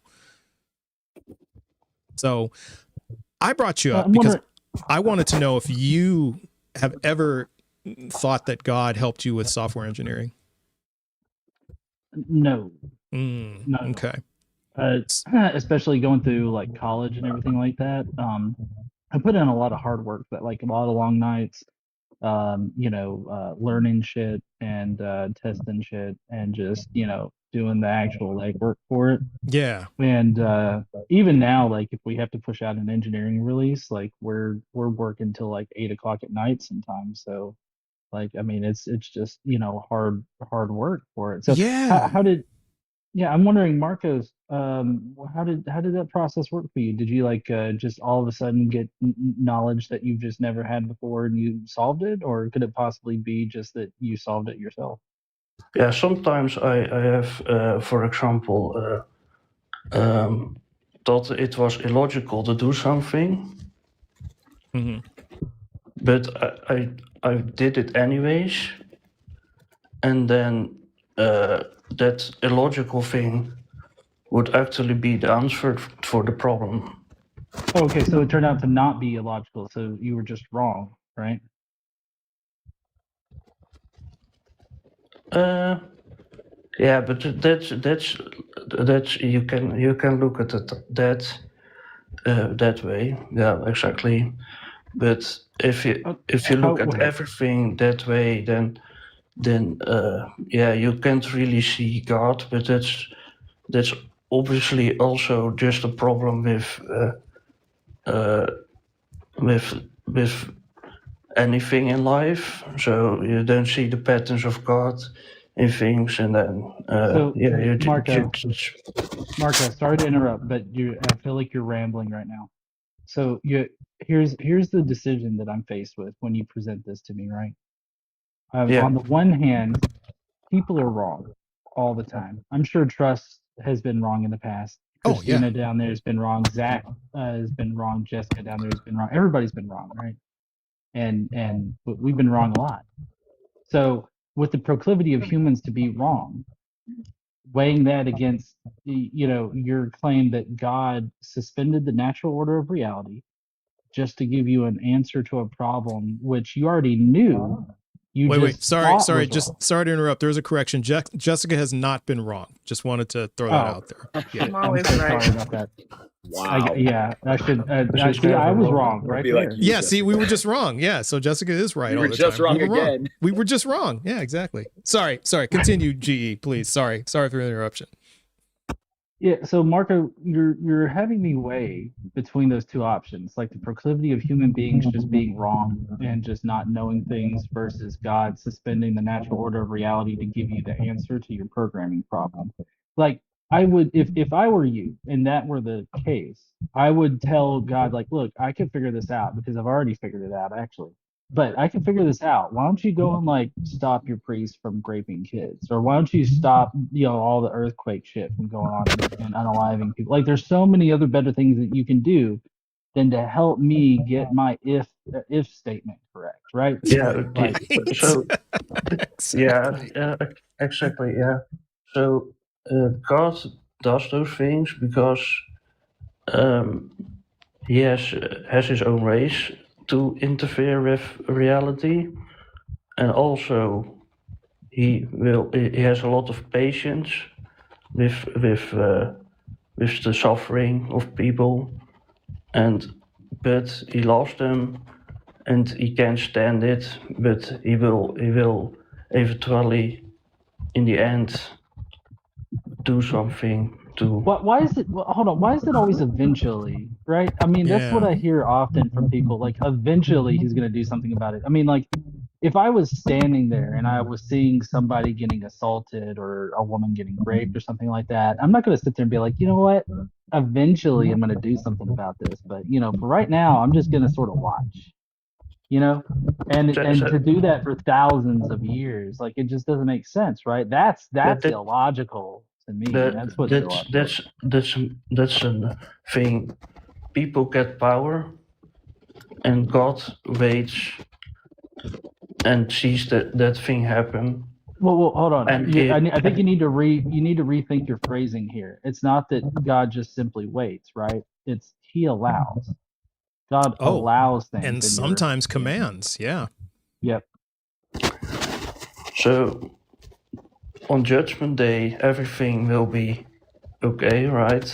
So everything will be judged accordingly. With everyone has done wrong, and everyone will get their right. And that claim. Sorry to interrupt again, but that claim of Judgment Day has been edging for nearly 2,000 years. Okay, like it's been coming for 2,000 years, and it's been a long time, right? I mean, at every single time there's like a war going on or like anything like that that's happening, there's some kind of like suffering that you can't explain. Like it's the end times are coming, or the one that I thought was the funniest was like whenever there's like a blood red moon and religious people freak out about it. It's like, oh, the end times are here. And it's like, oh, it's really not the end times because that's just a natural occurrence that happens all the time, like, relatively speaking. Yes. So for God, 1,000 years is one day, and one day is 1,000 years. So we don't really know how God experienced those things, but how do you know that? Because it's in the Bible. Yeah. So what gives you trust? What gives you the confidence that the Bible is reliable for truth? Exactly. Yeah. So the thing with the Bible being true. Yeah. What gives you confidence that it is reliable for truth? So I have another example of evidence. It's about a woman and a book. I don't know if you heard the story. Oh, did you say a woman in the book? No. A story about a woman in the book. You probably don't know it, but it's. Is it evidence for why the Bible is reliable for truth and history? Yeah. So you got several things with evidence, right? Most of the testimonies of people, happens very crazy things. For example, they find a book with a 1 in 40 million chance to finding that book. Well, it was previously shown to them. How'd you come to that number, 1 in 40 million? I'm kind of curious. Yeah, it's a story. I don't think I have enough time to explain the story, but there are 40 million books on Amazon, and it was shown about. I can share the story if you want. I don't really care for a rambling story where you're just making up a number of 1 in 40 million. Like, it seems really boring to me. Can I say something really fast, just as a never believer person? Yeah.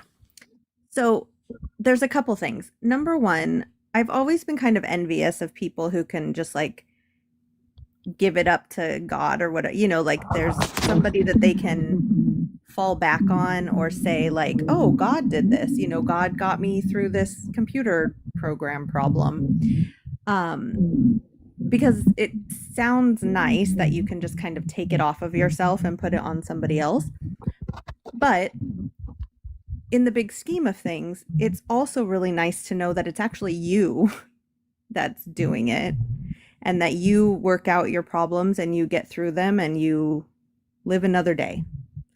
So don't you think, Marco, that like it's really you this whole time that has been working through those hard problems? And like, why are you giving the credit to someone else when it was actually you doing that work? Like, don't you want to take credit for the hard work that you're doing?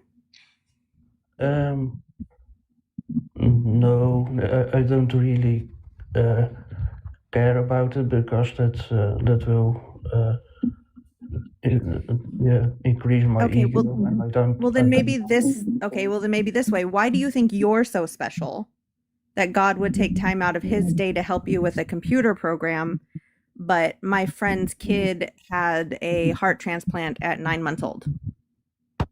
So some other kid had to unalive so that her son could have a new heart. Where was God in that whole situation? Was he like over helping you with your computer program so he didn't have time to help her kid? No, do you see like why it's strange that like he would do some really like trivial things for people, like help them find their keys, or like help them find $2 on the ground to go buy a coffee, but like he won't help when like things that are actually serious? So for God, obviously it's more serious, the case about the kid. But God allows it, and that's not for us to judge God, because you can easily judge a loving God, because logic and stuff like that. But the truth is, God wants us to love him. Wouldn't you say, though, that God would get a lot of love from us if he just answered prayers consistently? Like, Christina has a great point. I mean, why wouldn't he answer Christina's friend's prayer to heal her baby? Yeah, I was going to ask to kind of put this in, I guess maybe just a concrete, choice, dichotomy here. Marco, if we were to present you with, 2 hands, right, and you had to pick one of them was to solve your computer code problem. The other one is to save a 9-month-old baby from having to have a heart transplant, right, to cure her. Which one would you choose? Yeah, that's a good question. It's not a hard question. Hold on, Marco. It's not a hard question. Like, I could ask Trust, which one would you pick? The baby. Yeah, Christina, which one would you pick? Obviously, I would choose the baby, of course. But okay, then why did God choose to correct your if statement over curing cancer or saving a baby that unalived today? Because I can guarantee you there was a baby that unalived at some point today, right? So like, instead of saving that baby, he decided to fix your if prompt or whatever. Yeah. So Jesus, for example, did, when he was on the earth, did heal some people, but some people he didn't heal. Right? Yeah, but I think that's GE's point. Godless Engineer's point is why would God or Jesus selectively heal people? Yeah, so he's not fixing the if statement, right? He also made wine from water. Right. Yeah. But didn't heal people with cancer back then. Because there were people with cancer back then. You made a point to drink gin, so that doesn't do anything for exactly. So if you were at that wedding, Christina, you'd have been asked out. Sorry. Yes, so yeah, that's a good question. So why does God do that? Yeah. Because he has it's really simple. God doesn't want it to happen, right? Well, let me ask it this way. Is it a good or bad thing to to not help somebody in need when you have the power to? So from our perspective, that's simple. You have to do that, right? Yeah. Like if a doctor had the power to heal somebody, let's just take Christina's friend's child. You know, you said it was heart surgery, Christina? Yeah, he was born with a heart defect. So born with a heart defect. So what if at the operating table, you know, this baby is just 9 months old, just lying on the operating table, you know, all ready to be operated on, and the surgeon just decides to say, nah, I'm not going to do that. Would that be a good thing or a bad thing to do? So from a doctor's perspective, that would be a bad thing. That would be a bad thing. Now, why not from God's perspective? Why is that not a bad thing or a good thing? Yeah, that's because God is all-knowing. He's all-knowing? Okay. Yeah. So in what scenario then would it be good to not operate on that baby, to not heal that baby? What's a good reason to do that? So it's about salvation. Salvation. So the baby's getting salvation?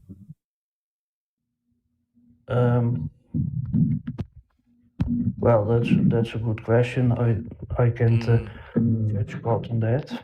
The reason is because I don't know everything, so then it's hard to judge some authority. Well, yeah, but Marco, you can know that it's bad for a doctor to watch their patient like unalive right in front of them, right?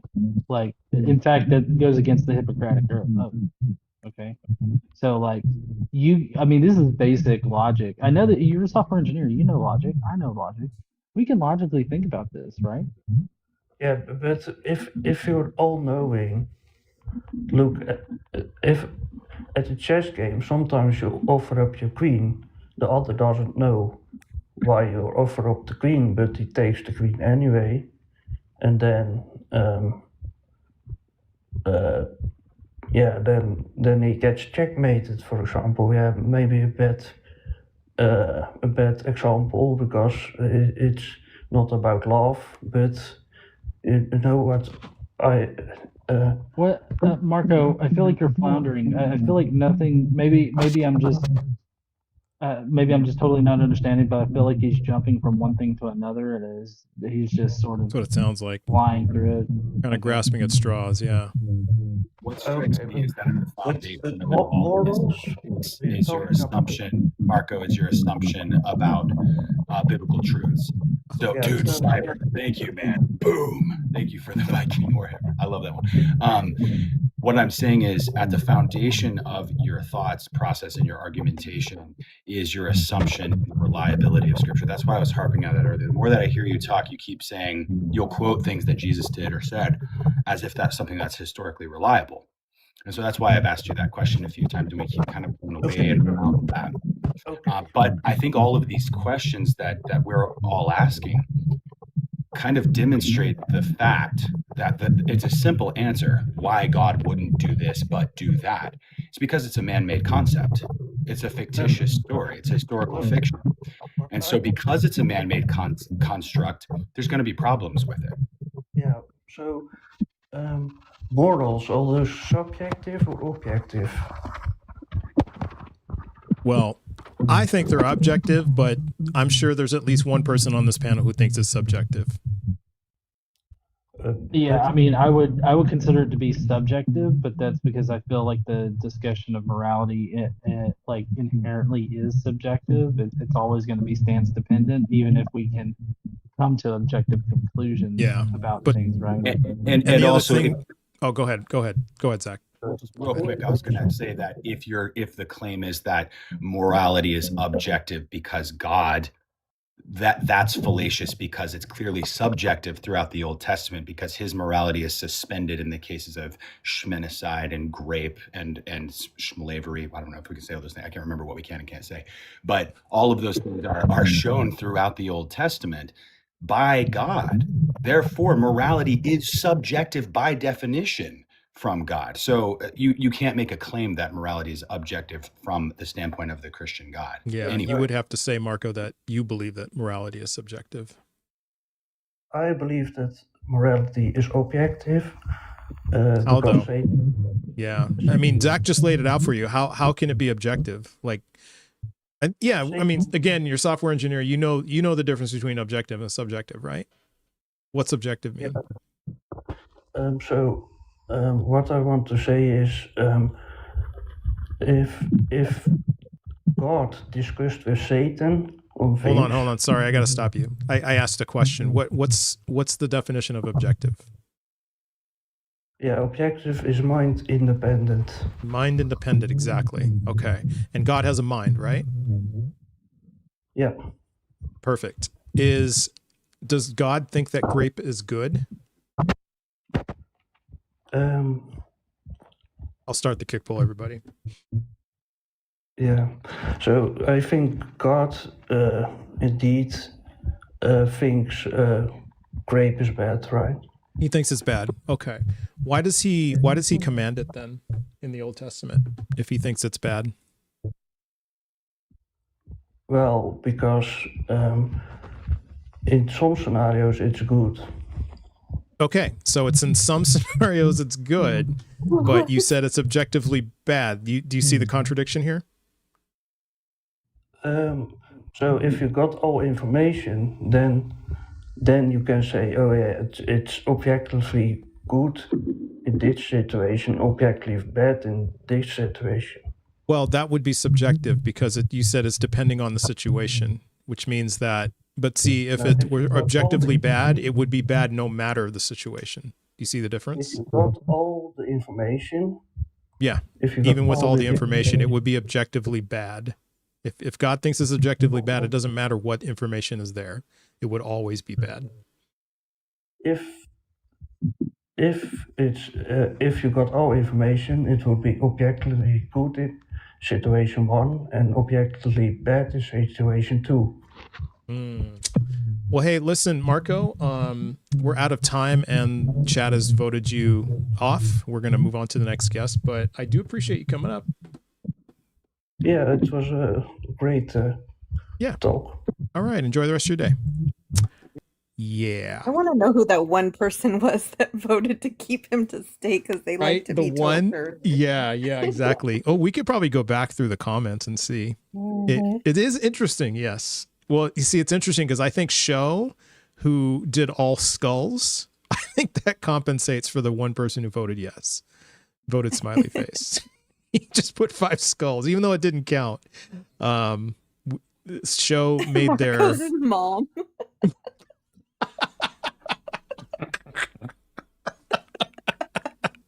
I love that. Oh, the atheist next door. That's pretty funny. You know what? So yeah, I was just gonna say thanks for getting me up here and everything like Absolutely. that. I always hate the whole software engineer, like, God help me with that stuff, or all that kind of stuff that he grates on me and everything. Isn't it the worst? All right, everybody Yeah, follow it is. Godless Engineer, because Godless Engineer is just tearing stuff up all over the place. So thank you, Godless Engineer, for coming up. Appreciate you. Yeah, no, thanks for requesting me up and everything. I'm glad I could contribute even a little Anytime, bit. friend. And yep, I'll see y'all later. All right, see you. Yeah, that was just, I'm a software engineer and he helped me write code. Okay. All Did right, you see that he's going to be at that protest at the Noah's Ark thing in I did not Kentucky? see that. No, I didn't see that. There's going to be a protest there. Oh, There's going to be I guess it's like an annual thing that they go and protest the Noah's Ark. I don't even think it's a museum. What is it? Encounter? Noah's Ark Encounter? It's like an amusement park or something like that. Yeah, but there's not even rides. There's like dinosaurs inside the not? fucking boat. Yeah.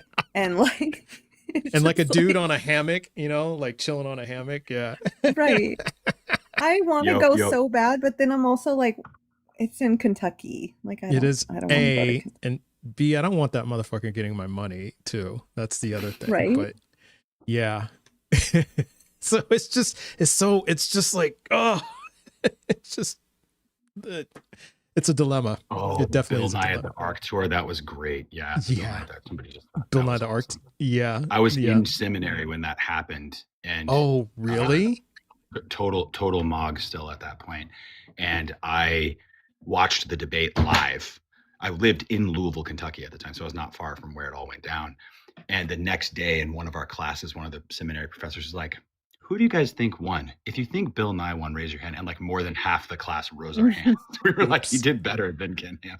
Even in seminary amongst believers, they felt that Bill Nye did a better job. A lot of atheists were made that day. Yeah. That was Born Again Atheist. She says that was her thing. And then we had another guest who said that was the moment where it was like, yeah. That started some serious questions for me. I was still holding on hard for years after that, but that shook a lot of questions loose for me, for sure. Apparently that made you. Yeah.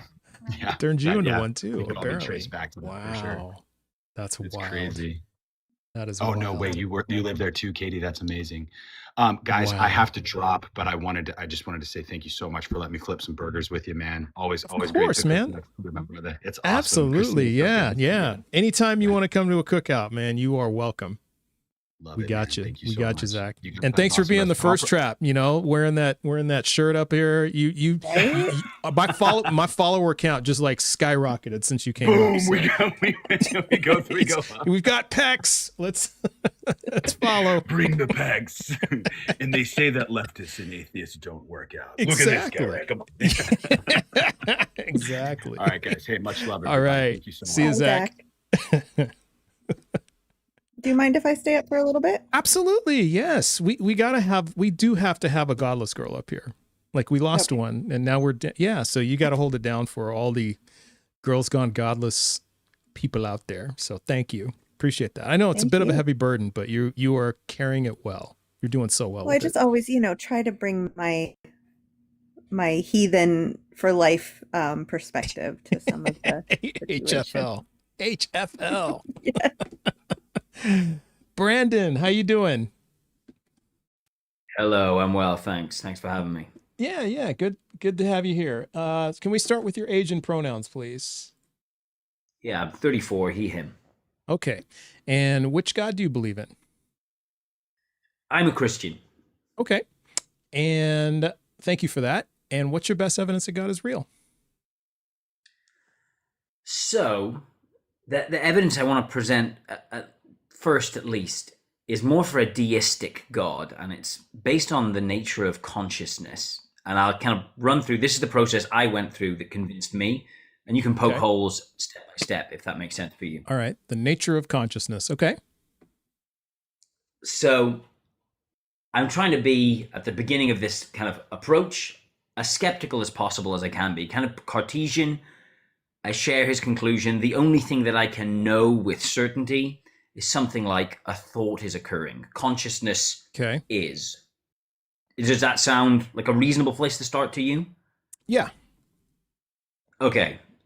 So what I kind of discover that my consciousness is, or at least is doing, is I am perceiving, and even in the act of perceiving, I am making value judgments, and then I am taking action based on those value judgments.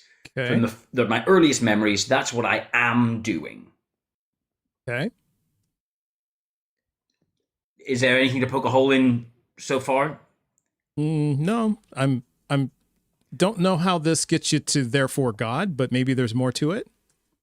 Yeah, sure. If I say something that jumps the shark and we want to come back and poke holes, fair enough. Yeah. We'll just stop you and just say, hey, hold on. Yeah, but so far, I got nothing. Nothing so far. So, I was interested to hear you say earlier that you believe in objective morality. We might find that we agree on some of the stuff here. So, what I find I'm doing is I am acting as if value really exists.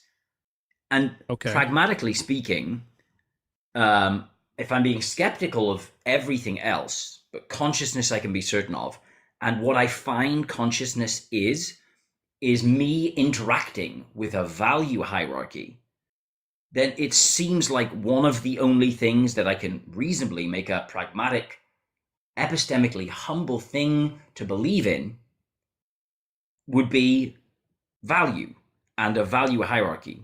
Okay. Then the right question to ask if you believe value exists is, what is most valuable? But I'm not certain that I have a reliable faculty to judge value, like infallibly. So just in principle, it seems to me that the thing that must be of most value conceptually is just the thing that would maximize value maximally. And that would be something like an omnipotent, omnibenevolent being. Okay. Or thing. Okay. Still okay, is that it? Is that where we're at? Anything else to add, or that I think that gets me to deistic God. Yeah. Okay. So it sounds like what you're saying, if I could probably steel man it a little bit, is that we perceive using our consciousness, and we make value judgments, and we take actions based on those value judgments, and in an effort to, acting as if value really exists. Am I there so far? Yeah, I think so. So far, so good. Okay. So, but you don't feel like you have a reliable way of determining value. So a higher being. I can be reasonably skeptical. I can be reasonably skeptical. You can be reasonably skeptical. If I'm being skeptical of anything, like. Okay. I can't know that I'm right about what's valuable in the same way that I can know I think, therefore I am. Like, okay. I kind of have to make an assumption to know that. Okay. So in that sense, then you're saying because you don't feel like you can make that value judgment, then a higher being must exist to be able, in order to provide that judgment. That's what it sounds like. I think I'm making a weaker claim. There's no deductive must about what I'm saying, for sure. It's not a therefore God must be the syllogistic conclusion of what I'm saying. It's a little bit more kind of game theory. In principle, the thing that must be most valuable at the peak of the value hierarchy surely would be a thing that maximizes value maximally. Does that sound reasonable? Because even if I don't know what the content of value is, if I could be wrong entirely about that, just like logically, it seems that the most valuable thing, the thing to aim for, to seek, to find, to conform to, would be the thing that maximizes value maximally. Okay. And then, okay, so the thing that maximizes value maximally, and then what is that thing in your worldview? Well, I think that the thing that would maximize value maximally must have infinite power and infinite goodness. Now, I'm not saying I know exactly what goodness is, but that seems definitionally the case. Okay, which gets you to a god. Something like a god. You wouldn't necessarily have to use that word, but it's got an omnipotent quality and it's got an omnibenevolent quality. So yeah, I think. Okay. And now, what if this thing with infinite power and infinite goodness does not exist? Does that mean that there's no way to determine value or maximal value? Well, even if it does, I think there's a question of how we would discern what that value is. But if it doesn't, yeah, I think it puts us in a difficult pragmatic spot. Okay, because I think we have a leap here. Okay, because I don't know if it follows from, we're conscious, we perceive, we judge, we act according to values hierarchy or value statements. Okay, yeah, I'm there with you so far. But I think I stop at the highest possible value in order to perceive the highest possible value. Something must be infinitely knowledgeable or infinitely powerful or infinitely good, like an omni being. I don't see how that follows. So could you close that gap for me? I can try.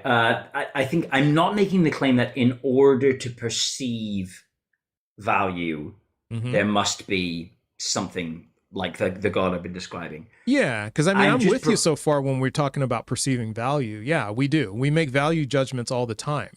And we do it in a variety of ways. Like we will make value judgments, like what's more valuable, but then the other thing is we'll do like risk assessment, risk management, right? Totally. And there's something called error management theory in which we try to perceive what, if we have a choice between things, like which is the least costly in terms of being wrong. Like if I choose this and I'm wrong, what is that more costly if I choose this and I'm wrong, right? So those are all value judgments. Yeah, with you on that. Or even our attention. Like if our eyes focus on one thing rather than the other, we have prioritized something, and there's an implicit value judgment. But see, here's the thing. We've shown all over, like organisms. If you think about it, they make value judgments all the time. Like deciding absolutely, even if it's just going from high density to low density, like exactly, yeah, and that's all up and down the animal kingdom, right? And then you've got, and so even ones without brains, without minds, without consciousness will do that. They do that instinctually, right? We wouldn't call them conscious. So, agree. So I don't see why why we have to plug a God in there, because that seems to complicate things. Yeah, so I hear you. I guess what I'm trying to do is be like Cartesian and skeptical of everything that I can be. So although obviously I'm trying to function in the world and I believe in evolution and all of the biology of single-celled organisms you're talking about, I don't know that stuff in the same way that I know I think, therefore I am. If there's anything I'm certain of that I cannot doubt, it's that. And so I'm trying to play out the implications of that reality as the only thing I can't doubt. And because it's the only thing I can't doubt, it's foundational. There isn't, I think, such thing as evidence that can contradict, I think, therefore I am. And so anything that comes towards that looks like it's going to undercut it, well, it's going to undercut my ability to even perceive that evidence. So yeah, I think the way I would perceive it, I'm sorry to jump in, but the way I would characterize it is that thinking is one of the essences of being, right? Because we're not aware of anything that can think.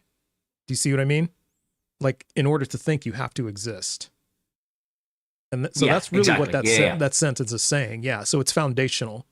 Like for example, I take the laws of logic to be foundational. I'm just drawing a parallel here. I take those to be foundational because that is what we use. Those three laws are what we basically use to navigate our reality, to make sense of our reality, right? Because if you can't identify things, then can't make sense of reality. You can't know what is and what isn't.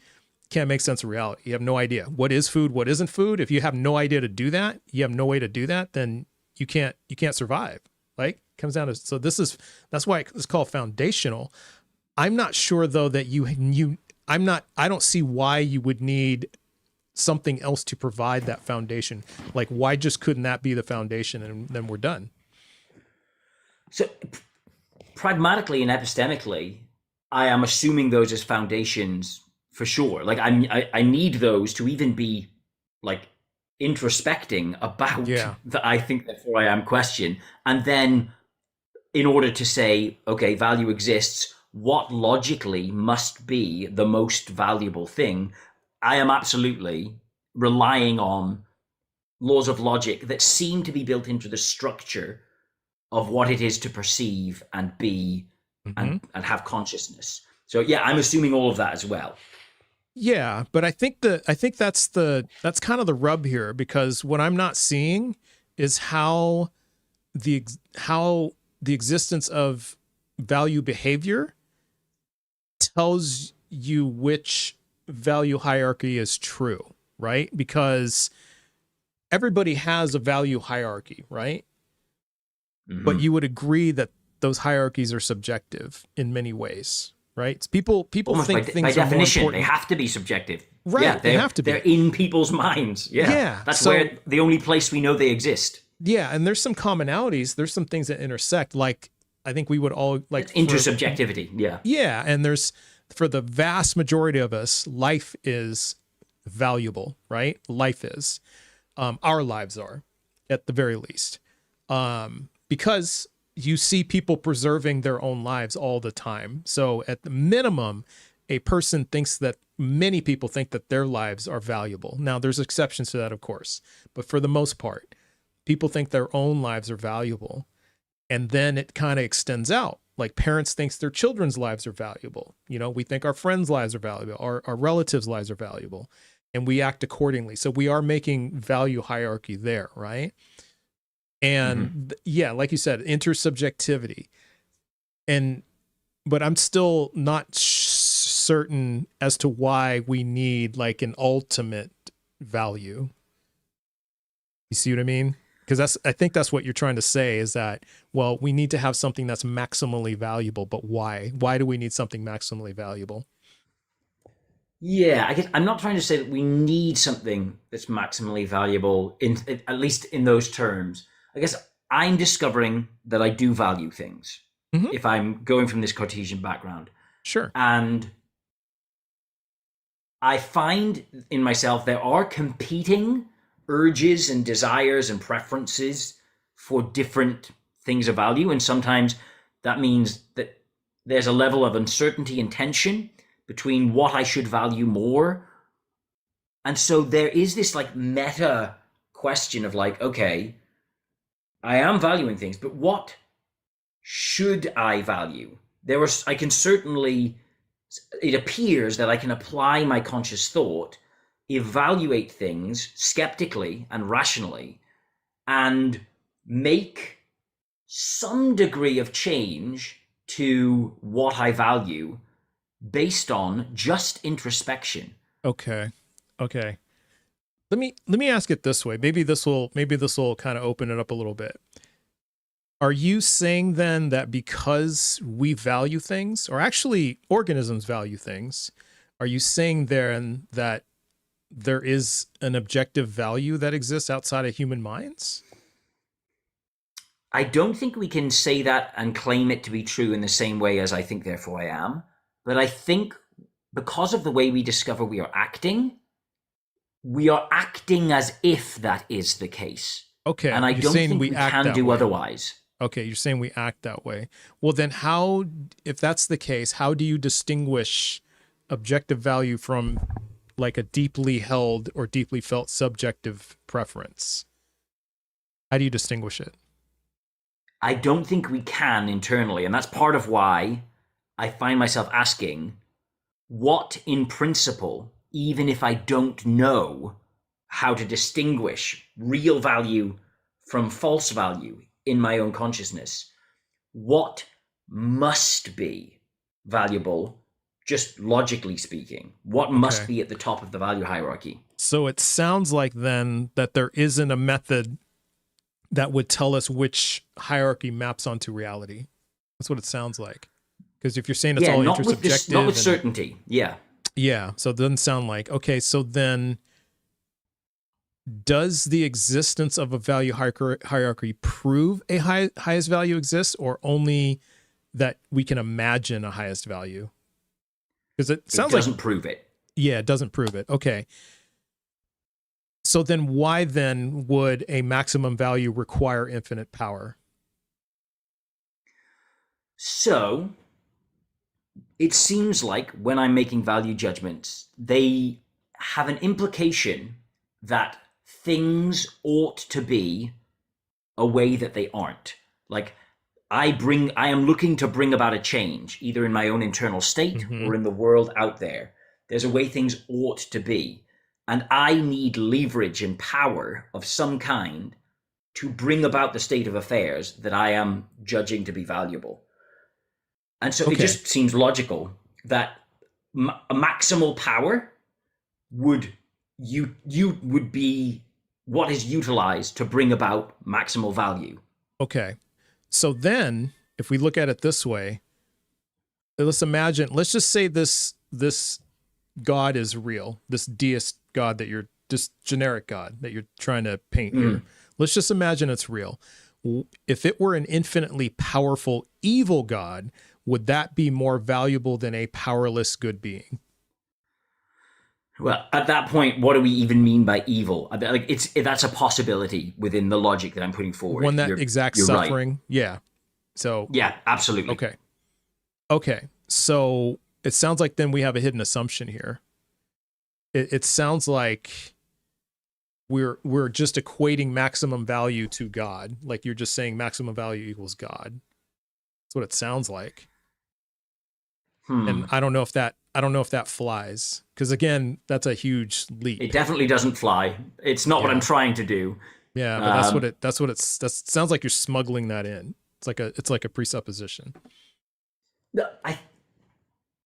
What I'm trying to say, and I could be wrong, but what I'm trying to say is that the conceptual peak of a value hierarchy that we're all interacting with seems to me to be an omnipotent, omnibenevolent being. Now, omnibenevolent could be swapped out for omnimalevolent, but because I'm not filling the content of value with any particulars here, I'm just saying what logically must be the peak of a hierarchy. Could it be inverted?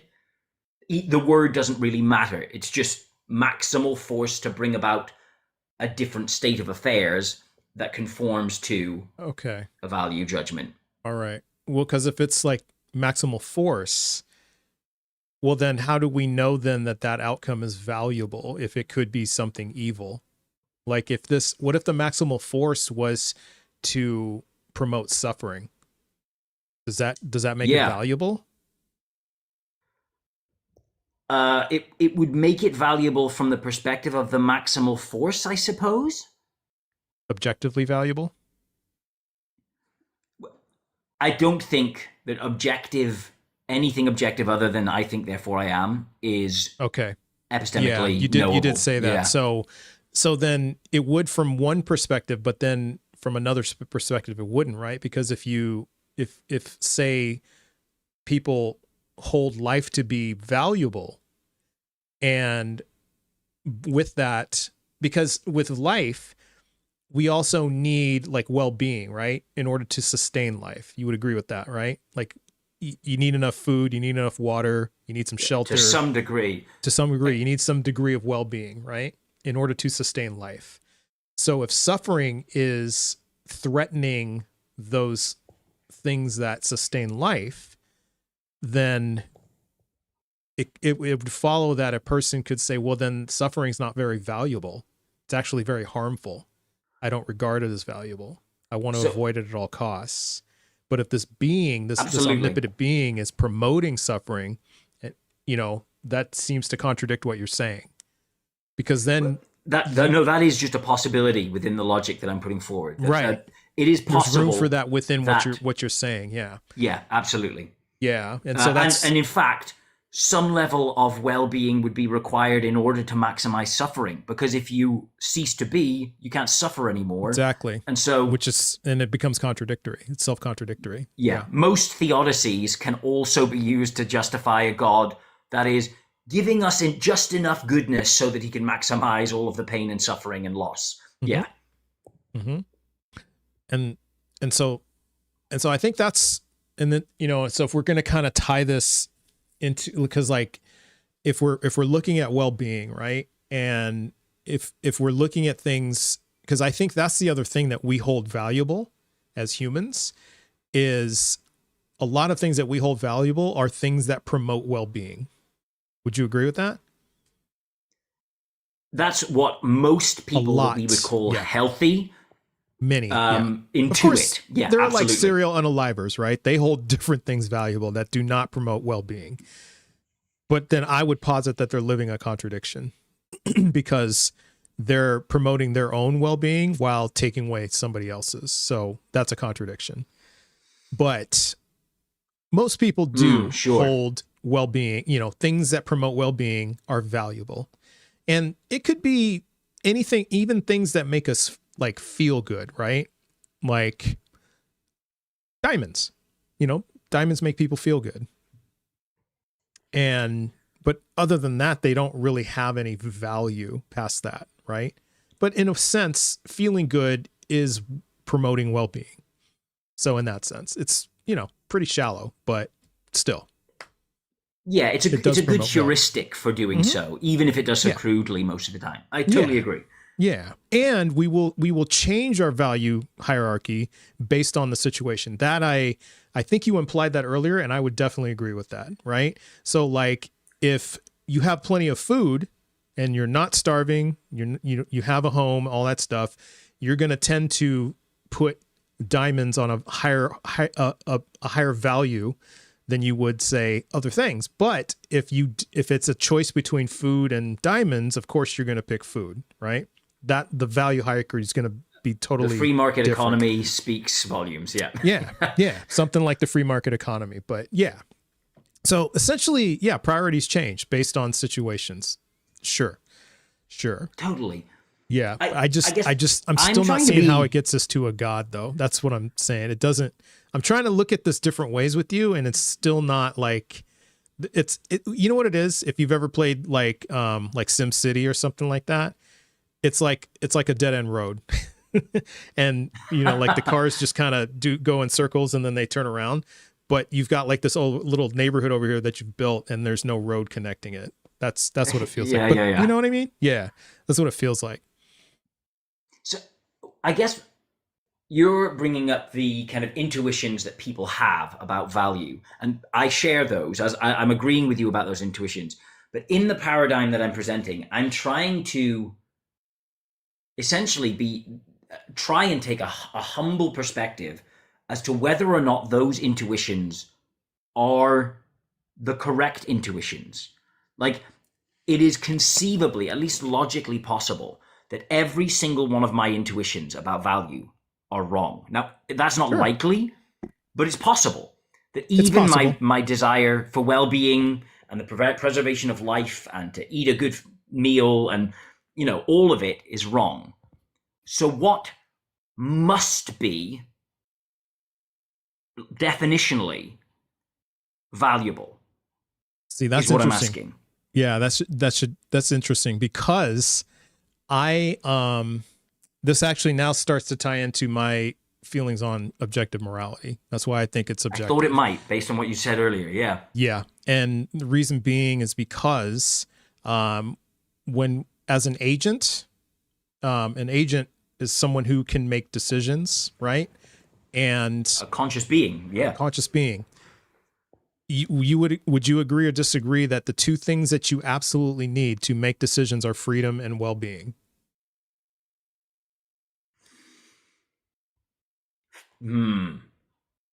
Certainly freedom to some extent. Okay. And so if you don't have well-being, it's like food, clothing, shelter, water, things that sustain life. Remember I said that earlier. Well-being is something that sustains life, right? Sustains existence. So in that sense, you do need freedom and well-being. Yeah. Right? Okay. Because if you can't sustain your own life, you can't make choices. The thing that sustains your being. Yeah. Okay. And I think as a theist, if you're a theist, you would if I just renamed it to free will, would that make it easier for you? Renamed what to free will? Sorry. If I just said instead of freedom, I just called it free will. It's the ability to make choices. Both are, they're synonymous to me. Yeah, absolutely. They're interchangeable, right? Yeah. And so you would agree if your free will were taken away, that's not a good thing. You're no longer an agent, right? Yeah, I'm not sure I'd even be able to notice it. That might be an integral part of what it is to be conscious. Yeah. Right. I might just cease to be. Right. So then you're with me. So if you're an agent, ability to make choices, things like that, you need freedom and well-being. And that's, so to me, that's like, it goes together. Right. And so if every agent needs freedom and well-being, and it's called the principle of generic consistency. So if you look up Alan Girth, he goes into it very deeply. And essentially that's what he says. Okay. Yeah, Alan, Gewirth. Here, I'll put it in the chat. Thank you. Yeah, and so he goes into it pretty deeply. And essentially what he says is that to be an agent, you need freedom and well-being. That's to make choices. And if every agent needs freedom and well-being, if you make choices, Brandon, that take away another agent's freedom and well-being, you are violating the law of non-contradiction, because what you were saying is you were asserting your own freedom and well-being while at the same time taking away someone else's freedom and well-being without any, and that's what the principle generic consistency means, is because without any discernible reason. Now, there are exceptions to that, such as, so like if we're equal in status and there's nothing that differentiates us, then if I like stole your bike because I needed to get to work, but that would prevent you from going to work, that would be violating your freedom and well-being to enhance mine. You see where I'm going? Am I making sense? Yeah. This is very like Kant's moral imperative kind of thing as well here. Yeah. And it's in line with it. Yeah. Yeah. And so that being the case, and so it's a contradiction. So I've committed a contradictory act because I'm saying I have freedom and well-being, but Brandon, you don't.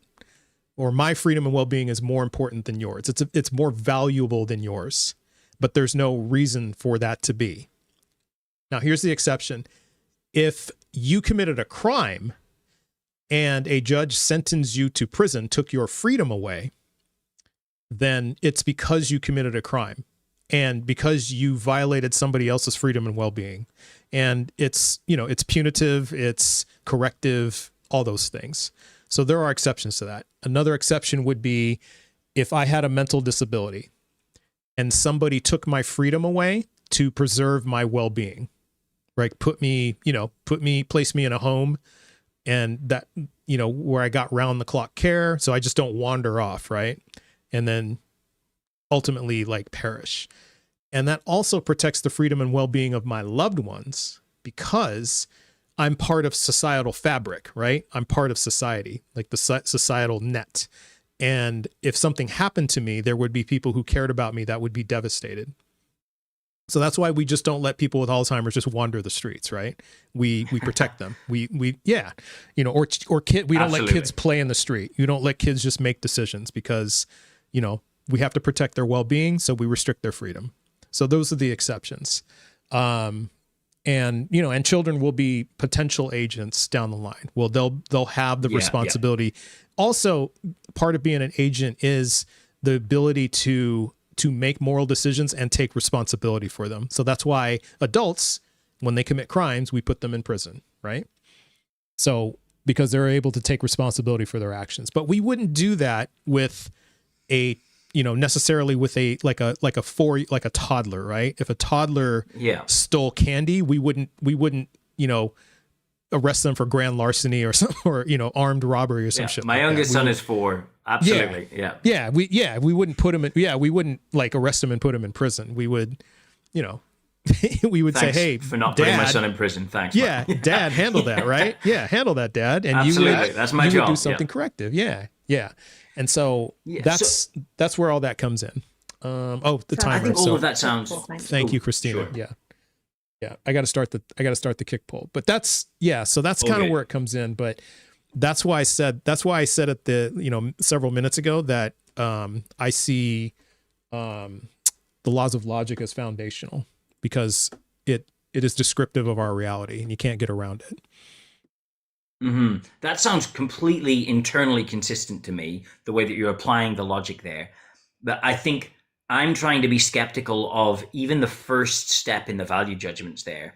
I think the intuition is absolutely, the intuition is absolutely that I share all of your intuitions, but I think it's possible that even my intuition that my agency and well-being should be sustained is wrong. Like, that's logically possible. It's logically possible? Yeah. How? Well, it is just seemingly an arbitrary preference that I can't ground in anything prior to it. Okay. So are you saying then, well, if you can bring up an example of someone who doesn't have freedom and well-being that can make choices, that might do it. That has agency without freedom and well-being. So imagine this. A person is chained tightly to a pole, so they can't move, can't go get something to eat, can't drink. What choices do they have? Yeah, they have no choices. I see the poll. It's all good, man. There you go. All right. Well, hey, Brandon, I appreciate you coming up. This was a good talk. I don't get to talk like philosophy like in a civil way a lot, so I appreciate that. A pleasure. Thanks for having me, mate. Have a good one, Brandon. Yeah. So see, that was like Philbro without the Philbro like insufferable without attitude. the pussy desiccant. Is it like the silicone packets? Is that Yes. Is it like a So I get it. It was a little bit desiccant, but it wasn't like to the point where you also just wanted to just be like and call the guy names on his way out. At least he was cordial and civil. Yeah. So yeah, I had nothing to add to that conversation. I was like, I'm just gonna sit here and listen, and hopefully at some point he'll give us some evidence that God is real. But got none. Yeah. Got none. Nope. Got none. Yeah. That was and it just took a while to kind of parse it all out. But then once I got to I'm like, oh yeah, we're taking a big leap here. But and I don't think he ever filled that leap. Mm-mm. Thanks for your patience. I know it can be boring at times. Philosophy can be pretty boring. Well, and I couldn't get frustrated with it. You know me. I want to come on and be like, listen. Of course. No, of course. Yeah. Of course. I know there was nothing there. There's nothing there. Okay. Well, I think we got time for another one. So let's bring up one. I'm not sure how to say this name, but Bomali. I'll just say Bomali. I can say that. I can't say the first name. I'm sorry, but we'll bring up Bomali. Wandasili? Bomali? All right, just go with Bomali. How's it going, Bomali? Can you connect? There we go. Bomali, how you doing?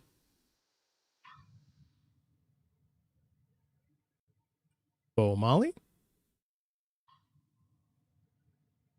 Maybe switch out a microphone? Can't hear you. Maybe you requested accidentally. All right. Okay, well, we'll bring it back down. Send you back down. Back to the Shadow Realm. So, all right, guest queue is open. We'd like to get at least one more in.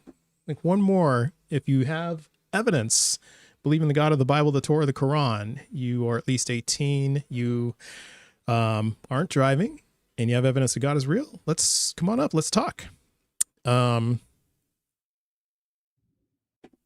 Let's do that. So let's see what people in chat are saying. Crickets. Yeah, exactly. And if you can make trust a little feisty, that always really does it for me. You know, it'll probably get a little feisty on Tuesday when Born Again Atheist is here. I can't tell you how excited I am. Oh, yeah, that's right. I should probably announce it again. Born Again Atheist will be here on Tuesday, 5:00 Eastern time. So, yeah, unfortunately, driving atheists do not count. Unfortunately. But, you know, we could probably open it up for some, like, if any, like, deconstructing people or non-believers, agnostics want to come up and ask a question or two. We could do that until we get a believer. So we could do that. I never know if it's Oppo or Oppo. You've had them on, right? Yeah. I can't remember what pronouns. I think it's he. I think it's he, him. Yeah. I think it's he. Yeah. He's been doing lives, and his prompt is, tell me something that bothers you about your religion. Ooh, that's good. And that really, it gets people talking. So I'm like, oh, I might have to steal that a little bit. We have to do that. Yeah. And that's the other thing, Goat Man. Oppo's going live. Yeah. It's like we gotta catch that.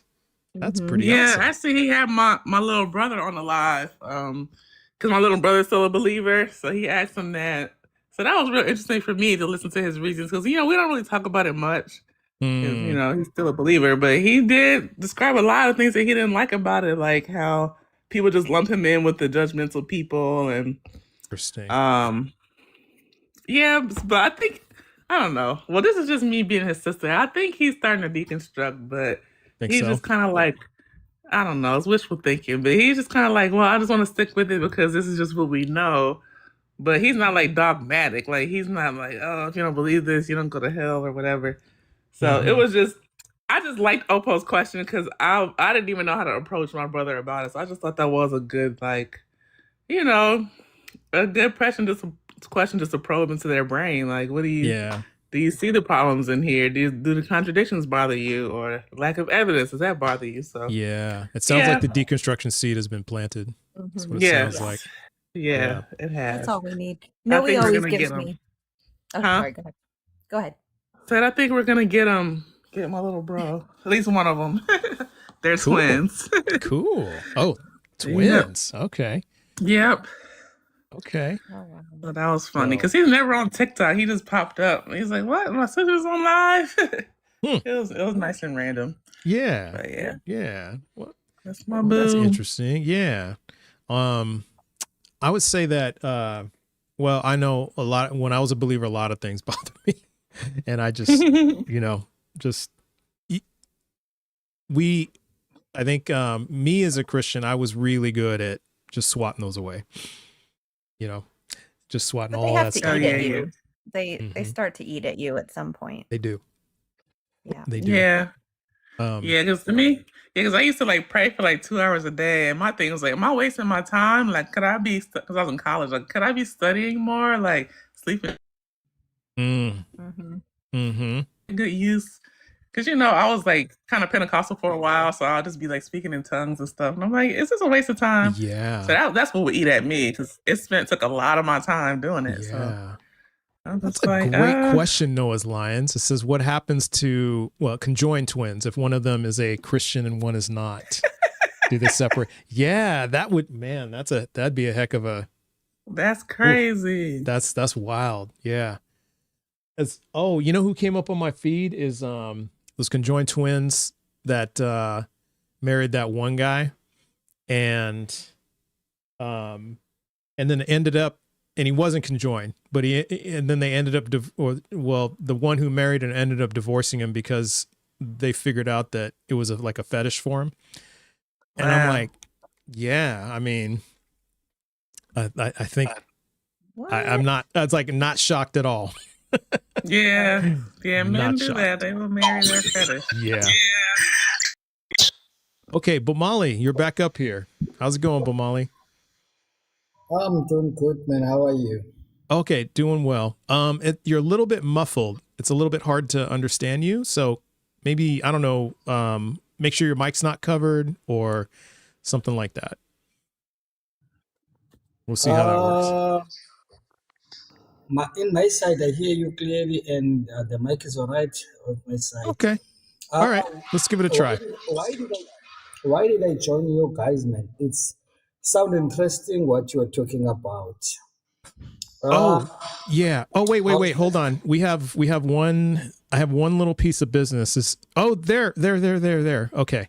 I gotta handle something in business, but hang tight because there's something very important I have to do with Joel. How you doing, Joel? Am I getting in trouble right now? No. I have just been religiously sending my payments to you, and you just keep telling me, "Hey, we'll be friends soon." Can we be friends now? Or do I have to keep sending you money? Yeah, well, we were shouting you out like a friend all my last live. Did you hear about that? Friend. Yeah. I did. I'm just waiting for the, hey, me and Trust are friends now, because that's what I'm really. Since when are we not friends? I don't understand. Gaslighting. I know he's gaslighting. You're a former Christian. You're really good at that. It's like accidental. I don't mean to do it, but it's just like built in. I haven't been deconstructed for long enough. Okay, it's kind of like this. Are you a basketball fan at all? Like, do you watch basketball? No, I'm not. I'm not a sports guy. Okay. So this is how it all. I will admit this is all a hoax. No, me and Joel are friends. I'm just messing with Joel. This is how the idea came to me. So I was watching this documentary on Michael Jordan, right? And there was this instance in which there was this one player who's like a totally obscure, unknown player, and he scored a whole bunch of points against him one night, and they were playing him on a back-to-back. So the next night, he just made up that this guy talked shit to him, just so that he could motivate himself to go out and score like 50 points on him the next night. Oh. And then years later he admitted it, and I'm like, oh, I could do that. I could do that with Joel. But see, that's the thing. I didn't it was way more benign. I just said, hey, I'm paying you money. We were kind of talking shit about you because we were getting your name wrong in a funny way. Did you? Yeah. We were going, I think it was verify my butt, or like trust that my butt is verified, or it was all about your butt, and it was all about my butt. and trusting and verifying. Yeah. So we had a lot of fun. Mr. Trust, Mr. Verify. Get it right. Yeah. We just wanted to say butt a lot. That's what we do on my lives. We say body parts, and then just mix up trust and verify with all that. And so we were all having a great time. I love that. I wholly encourage it. For that reason, you were mentioned like 30, 40 times because that is awesome. Incorrectly every time, but we had fun with it anyway. That's awesome. Hey, everybody, if you're not following Joel Riesbell, I don't know anyone who's not following you. Like, I'm sure there are people who aren't. He's the most famous guy on TikTok. That's true. I'm the golden boy of deconstruction. So see, if you're not following Joel Riesbell, you really, really should. You really should, because huge mistake. It's a huge mistake, and he's one half of Jezzo. So, so Joel following Joel equals following Mezzo, which means in a way, yeah, in a way. And then trust but verified. There it is, Pokey. Yeah, that's there it. It is. That's trust, it. Trust but verified. That's great. Yeah. And if you want to hear all about Joel's life and his story and all about his deconstruction and very important information, completely serious information, you could watch Jezzo's episode of on Girls Gone Godless podcast. Yes, yeah, I think it's a two-parter because it's so serious and so in depth. Yeah. There was, I think we did like 3 jokes on that podcast, and we did, I think, 2 or 3 business ideas. But other than that, it was all really, really like deep deconstruction. Yeah. We learned so much. We learned so much. Yeah. Yeah, it was so serious, completely serious. So, yeah, and that's the important thing. It was serious. No, it was so unserious. I just want to say when we finished recording that episode, By the way, this is an attack. It's not an attack. Shut up, Joel. I don't smoke cigarettes, but I felt like I needed a cigarette. I felt like I was trapped in a car with two teenage boys for a 2-hour road trip that I didn't sign up for. That's what it felt like. So I just wanted to say that while I was here. People also want cigarettes after sex. That's why I had a cigarette after It was not that. It was not that. There was just so much sex. Naughty. It was like dripping with sex. Well, we are like they just wouldn't shut up about dick flip flops. That was a really that's hot. compelling part. That was one of the 3 jokes, right, Joel? It was one of the 3 Yeah, jokes. that was a business idea. That was a that was a business idea. My bad. Yeah, my that bad. wasn't the joke. That was a serious business I mean, I will idea. say it did convert Christina to Christianity and then deconvert her. So I guess that is a good thing. We were doing good work there. Yeah. Doing the Lord's work or something. Doing the Lord's work. And then All right. Satan's work. We did. Yeah, exactly. Do you guys all want to stay up so we can talk to Bomali? I'd love to talk to Bumali. Yeah. Yeah, I'll stay up for a bit. Stay up for a minute? Okay, absolutely. Yeah, sorry, Bomali. I had to handle some very, very important business, as you can see. So thanks for waiting. All right. So are you, what's your age and pronouns? I'm turning 48, 18th of May. I'm going to be 48 full. And for pronouns, do people usually refer to you as like she, her, or they, them, or like they, or them, or she, or her, or what? It? Or maybe he? Talking about me? Yeah, Am I talking he about you. or- When other people talk about you, yeah. No, I'm he. You are he. Okay, thank you. All right. Okay, and which God do you believe in, sir? Hey, that's why I said to you first, this thing is interesting. I saw the question there, and I follow you in some other communication. What to say? Your page. I always follow your page. Some other things that you talk about this thing of a God. First, I will start to say, I'm in South Africa, right? South Africa. So, all right. Yes, South Africa. And do you believe in a God in South Africa? Yes, but not the religious one. Just one? Or not just one? To our understanding about the religion in South Africa is a little bit confusing. Okay. Because when we check the definition of what is really a religion, yes, it takes us far away from what we are practicing in South Africa, like the spirituality. Let me put it straight like that. The spirituality and the religion is not the same thing. Okay. Because to our understanding, religion, it's a man-made. Okay. And Let me ask you this. spirituality. Do you believe that a mind, like a God with a mind, created the universe? Yes. Okay. And how do you know that's true?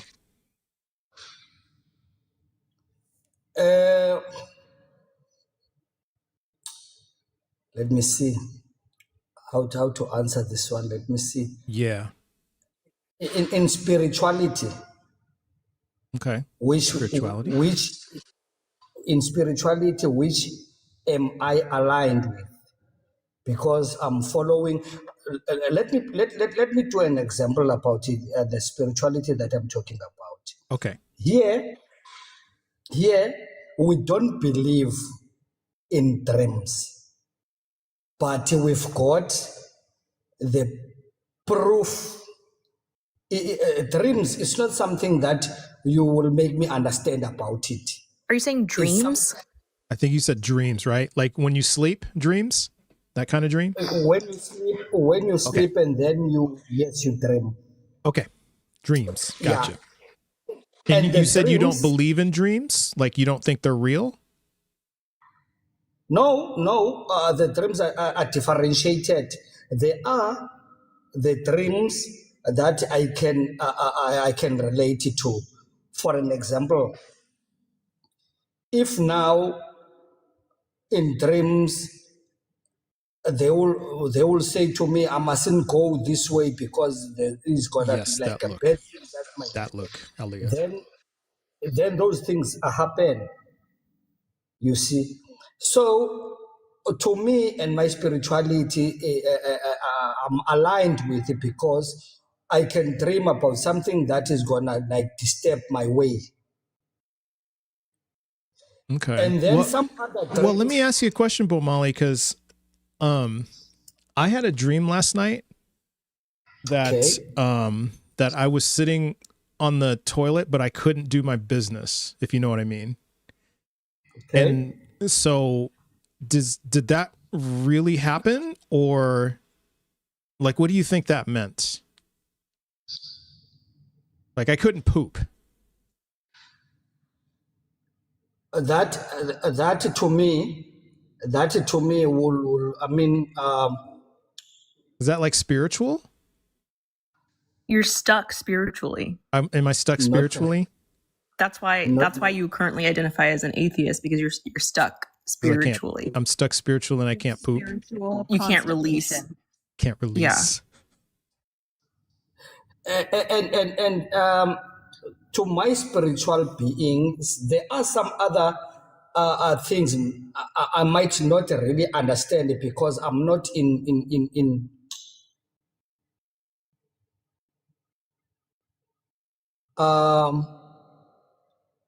it's maybe that those things maybe they don't concern me, so it's not revealed to me as to why this person doesn't poop and all that stuff.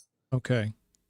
But something that is related to me, maybe they can show me exactly what are they meant when they say I'm not pooping or what, because that relates to me. But something that doesn't relate to me, sometimes they won't make me understand because this is not for me, really. Well, can I add in a little more detail? It might help with this. Okay, because I was there on the toilet, right? And I couldn't poop. Okay. And then my wife came in and said, "What's the matter?" And I told her.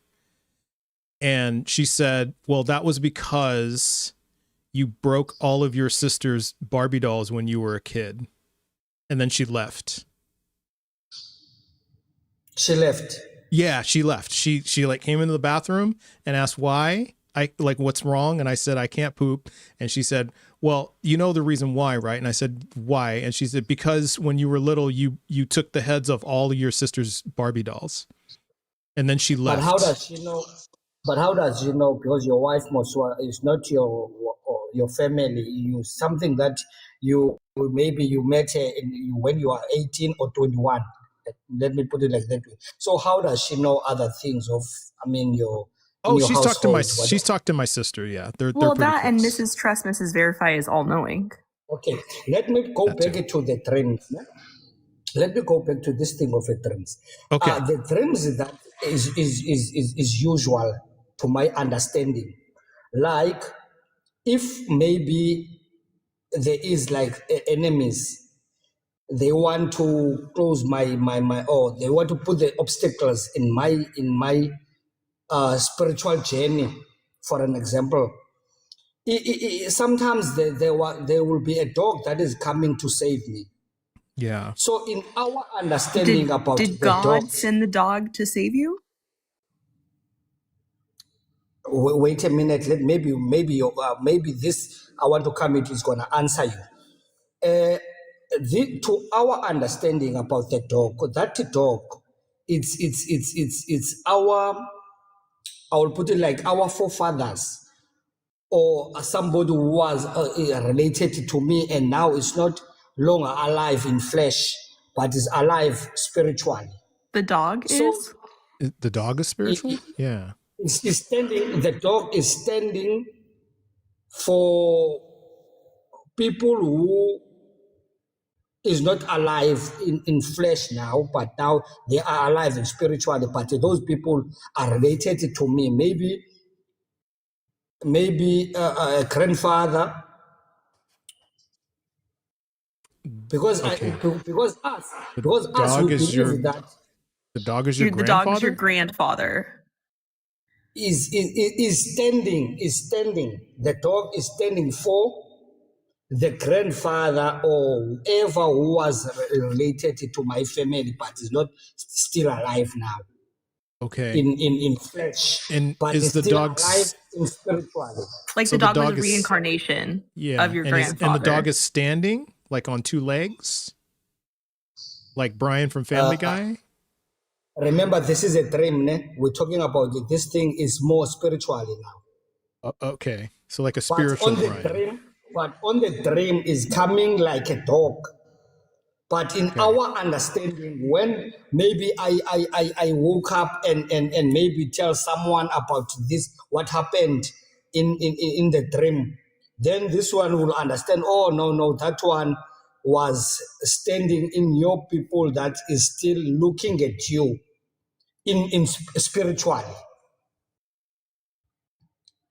You don't understand, eh? No. I'm yeah. So do I. Some other things that you speaking about in your clips, they relate to us, but some others then like a religion. This religion thing to us is a little bit confusing when they talking about the Jesus that story. it is confusing. Yeah. You know, all those things maybe. The Israelites things and all that stuff. To us, when we learn about those things, they're confusing to us because now the pastors and stuff, they want to relate those things to us. But the question will be, now tell. Did you You think? see- Were you talking about pasta? Pastors. Oh, pastors. My bad. Sorry. Pastors. Yeah, I thought I heard pasta too. I'm his translator, so it's fine. You know what? That makes sense, Christina, because I know that your inner monologue has an accent, so it would make sense that when other people are talking in an accent, you'd be able to translate the accent better than most. Polls open, everybody. You see, so sometimes those things to us, because we are not related to those things, then we will like not understanding as to like why now this Sorry, thing we're they not want related to relate us. pasta. Whereas these things, these stories they're talking about, it's Israelites things of like Israeli couscous relating to their God. You see. So when you say you don't understand, I mean my way of explaining this dream, I will understand you because maybe you understand the other way around. Now, You in see? this dream, was it like on top of spaghetti, all covered with cheese? No. The pasta that I was talking about is not the spaghetti, but it's a tortellini. pastor. Oh, pastor. Oh, pastor, Yeah. like the pork El Pastor. Okay. Then maybe you will say priest. Maybe you'll understand the priest and the pastor. Most it's all those guys that they are in the All right. Hey, Bomali. We got prompted to do an early kick poll, and the chat has voted to move on to another guest. But I do appreciate you trying to explain it to us. I'm sorry we didn't understand that at all. But I wish you a good day. I hope you have a great rest of your day.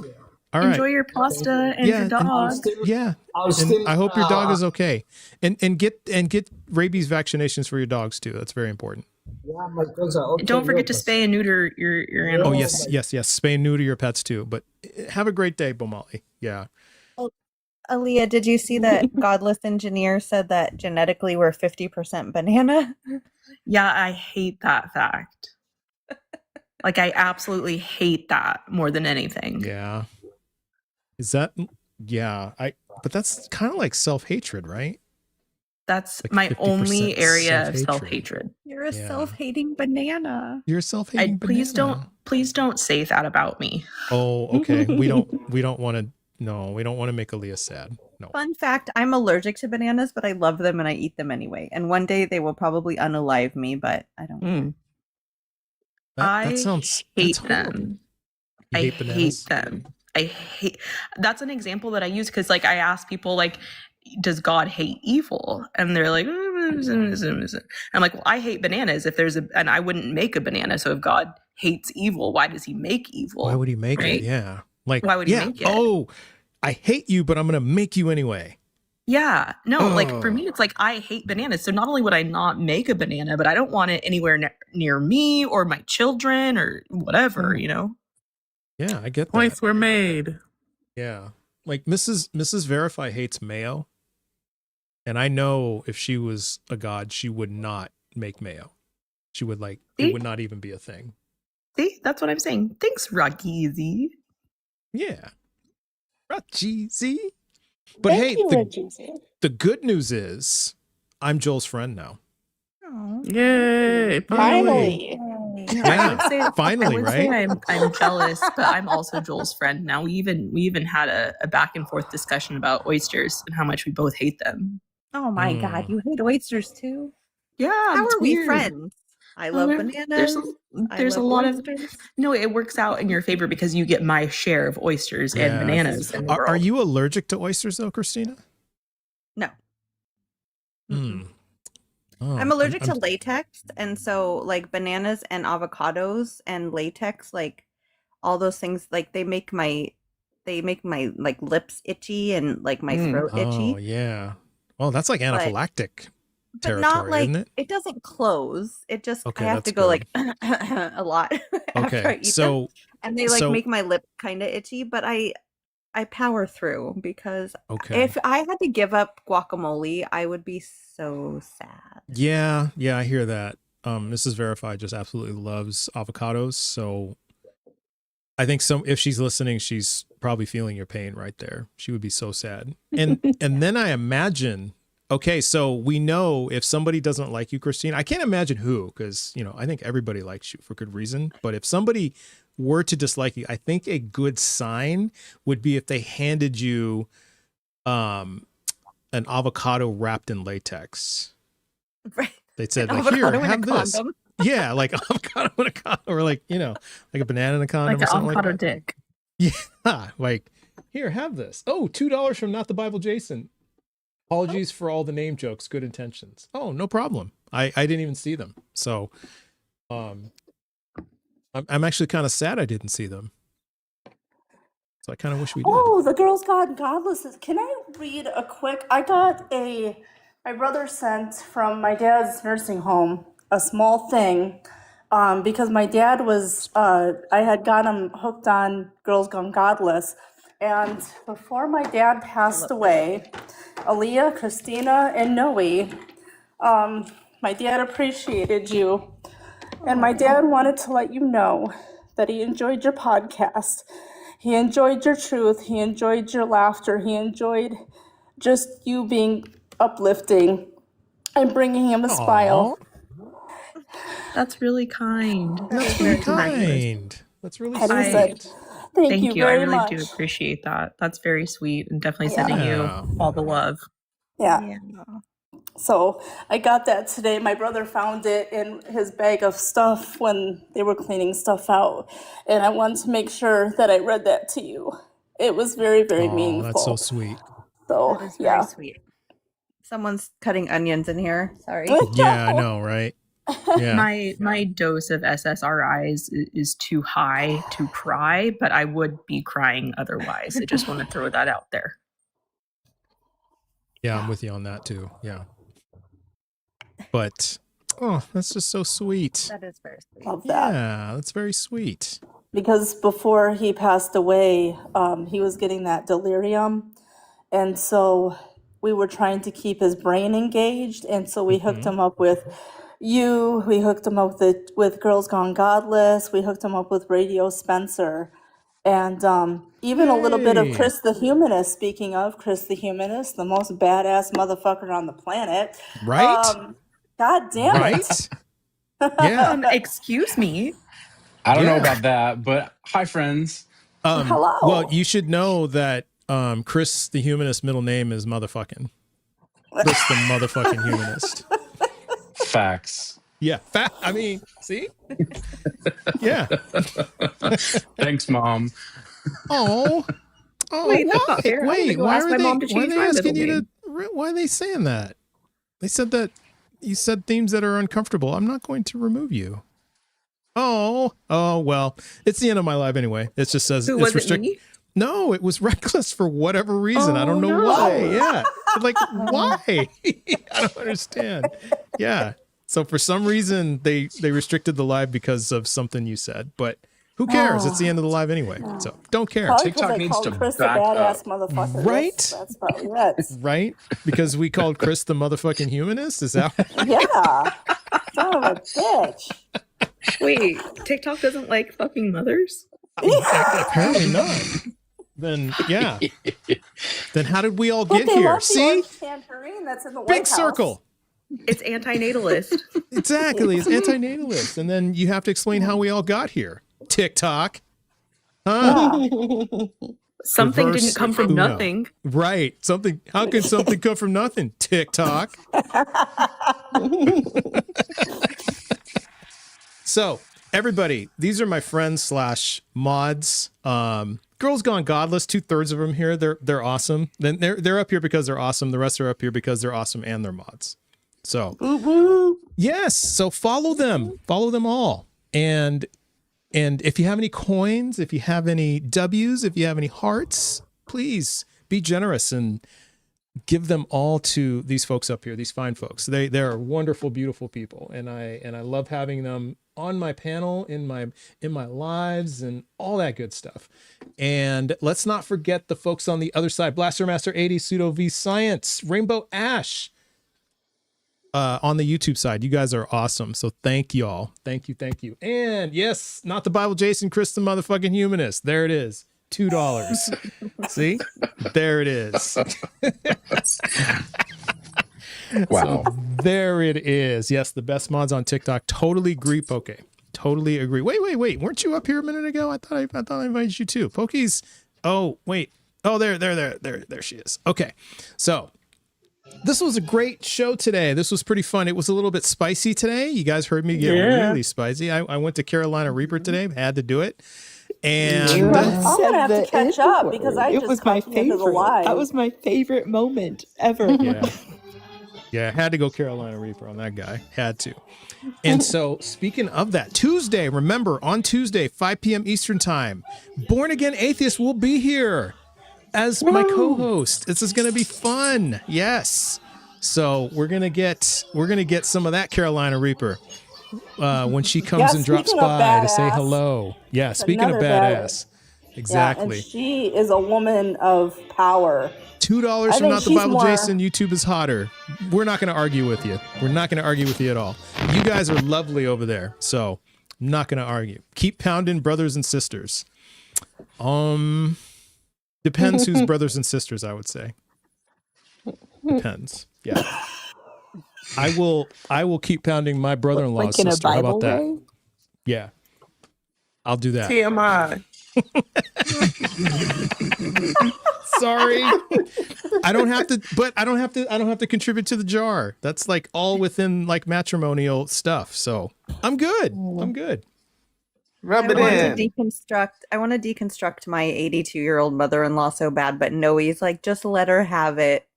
Just let her have it for the time she has left. Yeah. Yeah. If it makes you if it makes you feel better, my mom's 86 and very Catholic. Extremely Catholic. Like, do y'all ever talk about it? Yeah, and she keeps asking me why I don't go to church. And so I just think of different reasons. Why do you think, Mom? Yeah. It was kind of like we had this running joke in high school. Like we would, like when we were seniors, we would what we would do is we would put, like, if we were out sick and we'd have to say, hey mom, I need a note, to get out of, so I don't get detention, cause I was out sick. And so me and my friends, we would put things in the note to see if our parents would notice. Like, like one of my friends said, he had just come out. So he said, please excuse Mark because he's a homosexual, and just to see if his parents would sign it. And and a lot of times they did. They just wouldn't pay attention. So it's kind of like that with my mom. I just give her reasons, why aren't you going to church? Oh, because we use a lot of gray in our bedroom. It's like a gray theme. That's why I don't go to church. Oh my God. Yeah. I just tell her random stuff. Oh, cause I had chicken on Tuesday, and then she doesn't really say anything. Yeah. Does she have Sorry, I Alzheimer's or have something? to watch my paint dry. Yeah. Does she have like paint dry? Yeah. Does she got Alzheimer's or anything? Or yeah, like the dementia's starting to set in a little bit. oh, that starting stuff to. is rough. Yeah, starting to. Yeah, like she's got this thing with phones. Like she likes to buy a new phone, like a new cell phone, like every month. What? And so it's a little bit of an adventure. Like, okay, what's her phone number now? So it's a bit of an adventure. Yeah. So That's a little adorable. Mhm. She got Yeah. a new number. yeah, and she's like, hey, can you help me set up I got a new phone. I don't know how to use it. And I'm like, oh, what'd you get this time, Mom? Oh, I got an iPhone, I think. Is it? I don't know. So Oh. it's just, yeah. Did she Yeah. live Oh, with Mama like any of your trust. siblings? She's in she actually, I got a call. She's going to a care home. So Oh, okay. yeah, we just got like the placement and whatnot. So like one of those, Okay. like one of those care places. Yeah, So, like the adult yeah. daycare. Mm-hmm. So it's like Okay. time. Oh, what? Another one from Not the Bible Jason. $5. I have to rearrange my sock drawer on church days. I get it. See? Yeah, exactly. I think I've used that one before. I think it's because I had too many mismatched socks. That's what I told her.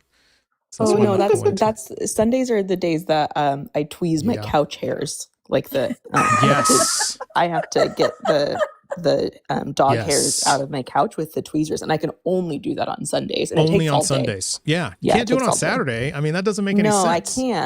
I can't because Saturday's a day for different things. Right. So yeah. So Sunday is the day that I have to do the couch tweezing. Exactly. And it's also Exactly. the day that I have to reset my refrigerator. I have to unplug it and plug it back in. It's very complicated. So yeah, it's a whole yeah. thing. Yeah, because you have Yeah. to pull it out of the wall.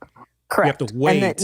And then you have to put it back in the. Yeah, that's super complicated. Yeah. Exactly. It's really complex, and I can't really explain why I have to do it. I just have to on Sundays.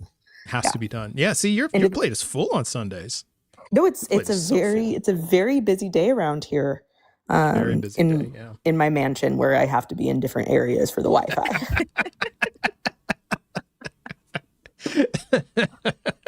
Well, I will say your Wi-Fi was really good today. I don't think you moved. I know, because I went to the Wi-Fi place. You went to the Wi-Fi place. Got it.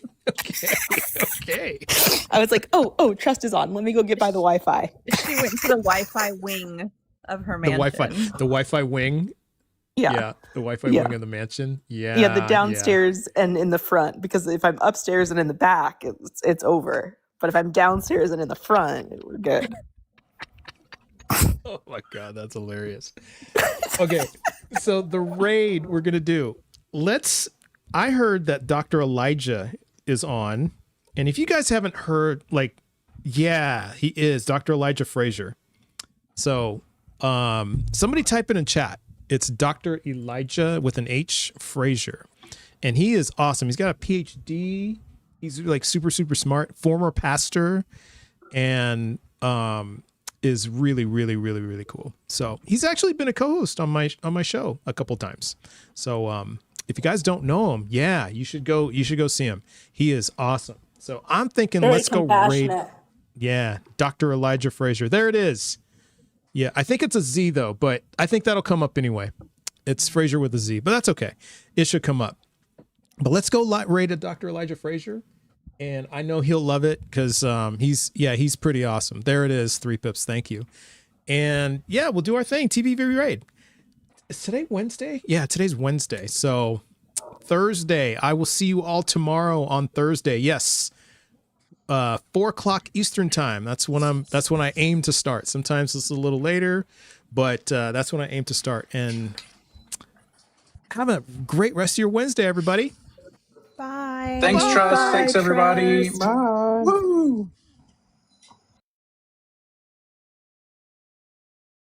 All right. And thank you, you